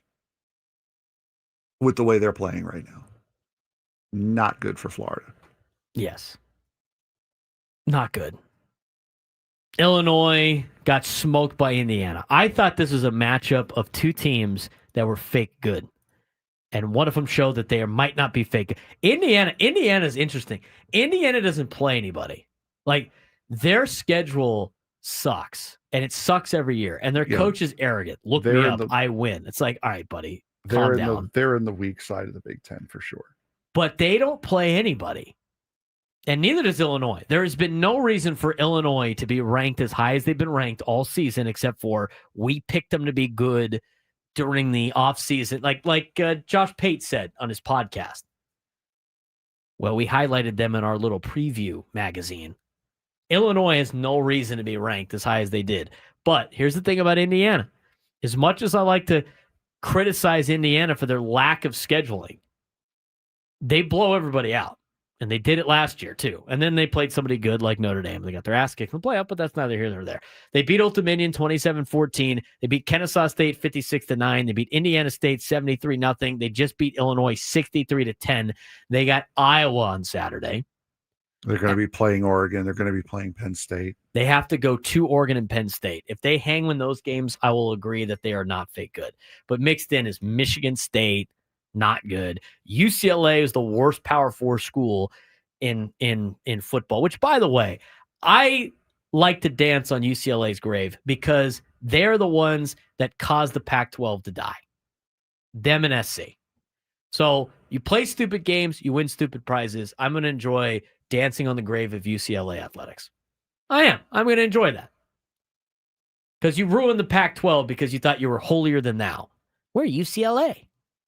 We've won the most national championships. Nice. Just screwed over West Coast sports. Thank you for that. I do not feel bad for you. At Maryland, at Penn State, Wisconsin, Purdue. Their schedule's so bad, Indiana's. Last one for you. Cal, San Diego State. None of us picked San Diego State to win. As much as we all wanted San Diego State to win. San Diego State to cover. I didn't know. 13.5 points? Kidding me? San Diego State did a great job. We talked about it. I wonder if Nebraska misses the Big 12. They definitely do. Being in the Big 10 is not for them. Wisconsin's bad. We knew Wisconsin was going to be bad. But that's basically a look at the college football. When we come back, we've got some high school football, and we're going to preview the series against the Time out. Brewers and the Padres. What was the records this week? I went 2-8 this week. There you go. Not great. Frank's bragging about his 5-5. No, I'm bragging the fact that now I am 3 games. I am 2 games behind you now. That is what I'm bragging about. And Skylar is only a game behind you. We are all under 500, by the way, for this. Yeah, just give me a week here. Give I had to let me you guys a get. I had to week. get you guys There back it into it. is. I had to let you guys get back into it. Good teams win. Great teams cover. Not a lot of great teams this week, Frank. Frogs covered. That was awesome. Skillet is ours. Never play SMU ever again, please. 833-288-0973. 833-288-0973. There it is. Go Aztecs. Big Red is now Lil Red. So great. So great. We'll talk about what happened in this week in high school football when we come back, and Brewers and Padres preview to finish up the show. San Diego's #1 sports station, 97.3 The Fan.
Final segment of the Braden Surprenant. That show flew by today. He's Frank Marchese. I'm Braden Surprenant. Thanks again for tuning into the Braden Surprenant Show on a Monday. Padres took 2 out of 3 from the White Sox of the weekend. A win tonight, and the Padres are in the playoffs officially. They would have clinched officially. Not that we needed this to reassure anybody, but they would have clinched officially. So it's them they're going against Peralta tonight. Padres throw out Nick Pivetta, a couple of aces on the hill. Should be a fun matchup between the Padres and the Brew Crew, a team that you most likely will play in the divisional round of the playoffs if you can make it through the Cubs. Padres can still track down Chicago, technically can still track down LA. Very bleak at this point. You're 3 games back from both of them with 6 games to go. We'll see what this week's like. The American League is going to be really fun to watch. And we'll talk more about that as the week goes on. I do want to talk about what happened on Friday night. High school football. Wait to the end today to talk about it. I have not received an email about the top 10. I can tell you what my top 10 vote was in the Union Tribune top 10. I had Lincoln number 1, Cathedral 2, LCC 3, Mission Hills 4, Granite Hills 5, Carlsbad 6, Rancho Bernardo 7, San Marcos 8, Mount Miguel 9, and Torrey Pines 10. That is my top 10 for high school football. In the media poll, we have 30 people that are in the media and former coaches that vote on the Union Tribune top 10. We haven't gotten it yet. Sent out by John Maffey. I know he's working on it. So I will forward that along tomorrow on the show when we get it. Here's what happened over the weekend. One of the season's best stories, Mission Bay, 5-0 now. The Mission Bay Buccaneers kept a perfect record alive with a 49-14 homecoming win over Coronado. Senior quarterback Trey Arnold lit it up, 421 yards and 6 touchdowns. He was the first quarterback in San Diego to get to 1,000 yards 2 weeks ago, Frank. 421 yards and 6 tuds through the air on Friday night. That's pretty damn impressive. He spread it around. Sean Lander, 8 catches, 147 in a score. Kai Barrios, 4 catches for a 138 in a score. Jaden Marcelino, 6 catches, 91 yards, and 3 touchdowns for the Mission Bay Bucks. On defense, Mason Morgan had 2 picks. Caden Farmer and Narrow Craft each added 1. Mission Bay dominated, had a great game. They're off to a 5-0 start on the season. Good for Mission Bay. Love it.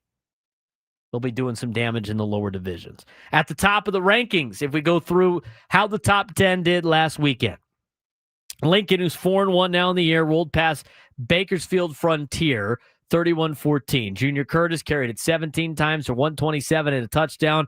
Rashad Robinson punched in 2 more scores, while quarterback Jordan Roa threw for 109 and a touchdown. On defense, Pick City, Cameron Purnell, Clarence Tucker, Warren Florence, all recording interception for the Hive. Lincoln improves the 4-1 and remain number 1 in the county of San Diego. Number 2, the Cathedral Catholic Dons, dominant in a win over Helix. They won 49-0. They improved to 4-0 on the season. Brady Palmer, near perfect. 312 yards and 4 touchdowns in the air. Also used his legs a little bit against the Highlanders. Isaac Cook had 175 yards and 2 touchdowns at wideout. Honor Falave Johnson added another 2 touchdowns to the air. Helix with the loss falls to 1-4. Dons improved to 4-0. Mission Hills, just as impressive. They beat Ramona 52-0. Troy Hune threw 5 touchdown passes, 2 to Mizell Quackenbush, while Josh Gonzalez ran a kickoff back 99 yards to the house. Mission Hills sits at 5-0, number 3 in the county, according to last week's San Diego Union Tribune poll. We'll get this week's when it gets sent out. La Costa Canyon played on Thursday of last week, kept pace with the rest of the pack. They beat Marietta Mesa from out of town 45-24. Quarterback Quinn Roth threw for 348. Kobe Herman had 192 yards of total offense. Jackson McGorry, 138 receiving yards. Lennox Marcucci, 106 on defense. Zach Kuhns blocked a punt that George Collins returned for a touchdown, while Ryan Scully had 12 tackles and Ian Dunford added a pick. LCC now 5-0. Open division getting more and more important as the weeks go on. And LCC and Mission Hills and Carlsbad are all going to be playing each other over the next couple of weeks as we start league play in the Avocado League. Carlsbad won by forfeit over Valley Center, so they were basically off this week. They keep pace with the rest of the pack at the top, all battling for open division playoff spots. The last team battling for an open division playoff spot, Granite Hills. 3-2 on the year. They lost a shootout with Los Alamitos, who was top 15 in the state, depending on what poll you look at. But you look at Max Preps, Los Al is up there in the state of California. They lost 49-42, Granite did. Granite had a lot of opportunities, had multiple turnovers in that game, but despite, putting up 36.8 points per game on the season, they end up losing the game to Los Alamitos. They're number 6 in the county, at least going into last week, we'll just say. Granite Hills is 3-2. San Marcos stayed hot. They beat San Pasqual 35-7 with the win. San Marcos now 4-1. San Pasqual 2-2. Zamir Reese had a monster night, 116 on the ground with 2 touchdowns, plus a touchdown catch and a punt return for a score. Creep McKinley threw for 171 yards and 2 touchdowns. San Marcos probably going to be a good team in Division I when it's all said and done. Mount Miguel edged out Poway, their second top 10 win of the season. Mount Miguel with the win now improves to 4-1. Poway drops to 2-3. They win the game 35-32 over the Poway Titans. Jeremiah Loper threw for 275 and 5 touchdowns, fighting A.J. Logan twice and hitting Brandon Arrington, Delonte Williams, and Gianna Porfillo.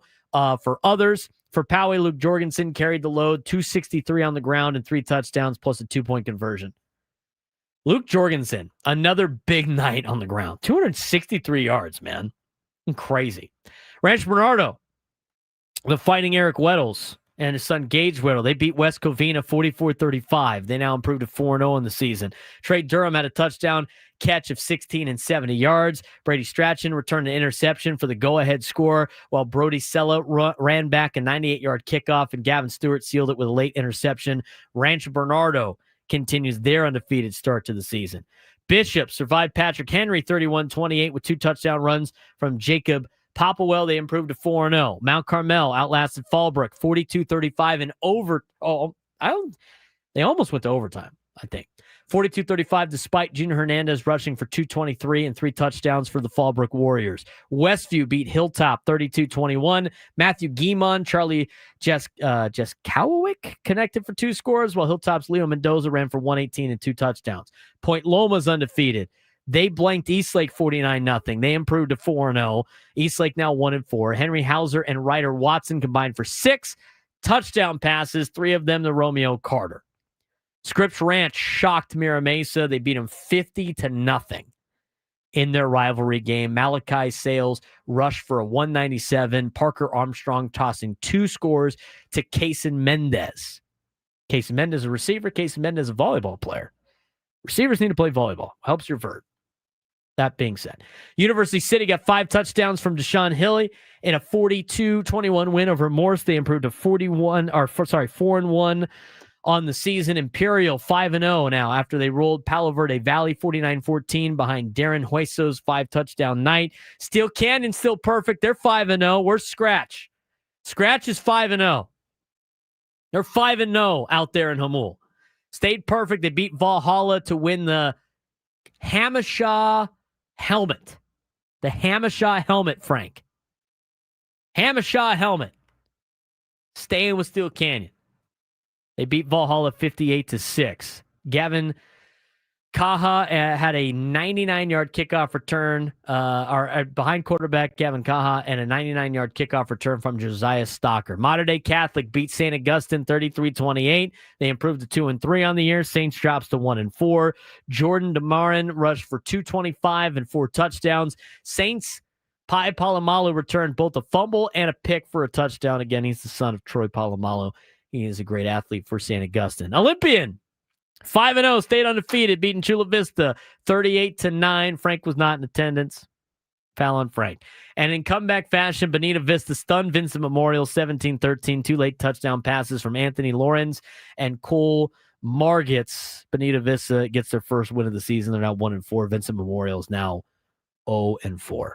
And that's your look at the high school football breakdown. John Maffey has now sent the new top 10 for this week. Lincoln, number 1 with 25 first place votes. Cathedral, number 2 with 5 first place votes. Mission Hills comes in at 3. LCC 4. Carlsbad 5. Granite Hills 6. San Marcos 7. Mount McGill 8. Rancho Bernardo 9. Poway 10.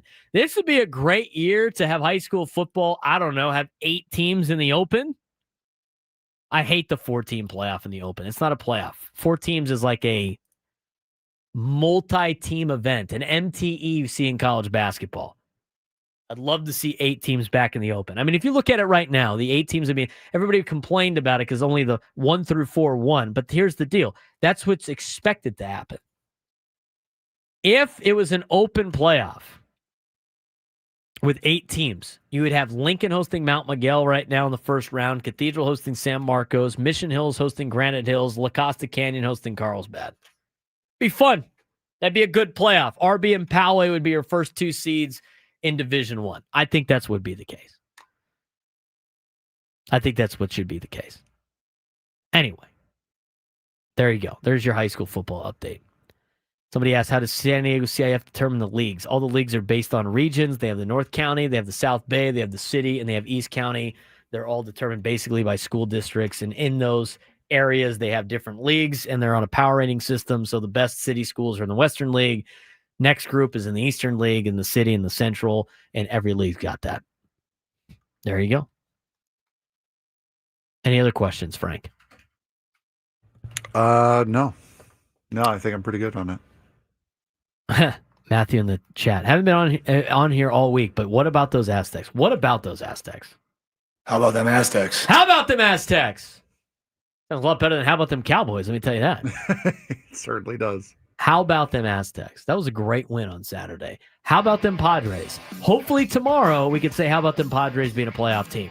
Padres Brewers coming up tonight at 6:40. Ecowater SoCal Padres pregame show at 5:40. Gwynn and Chris will take you up until then. Padres with the win tonight are officially in the playoffs. 6 games to go. A week from tomorrow, we will have playoff baseball. He's Frank Marchese. I'm Braden Surprenant. Braden Surprenant Show. San Diego's #1 sports station. 97 through the Fan. See you tomorrow.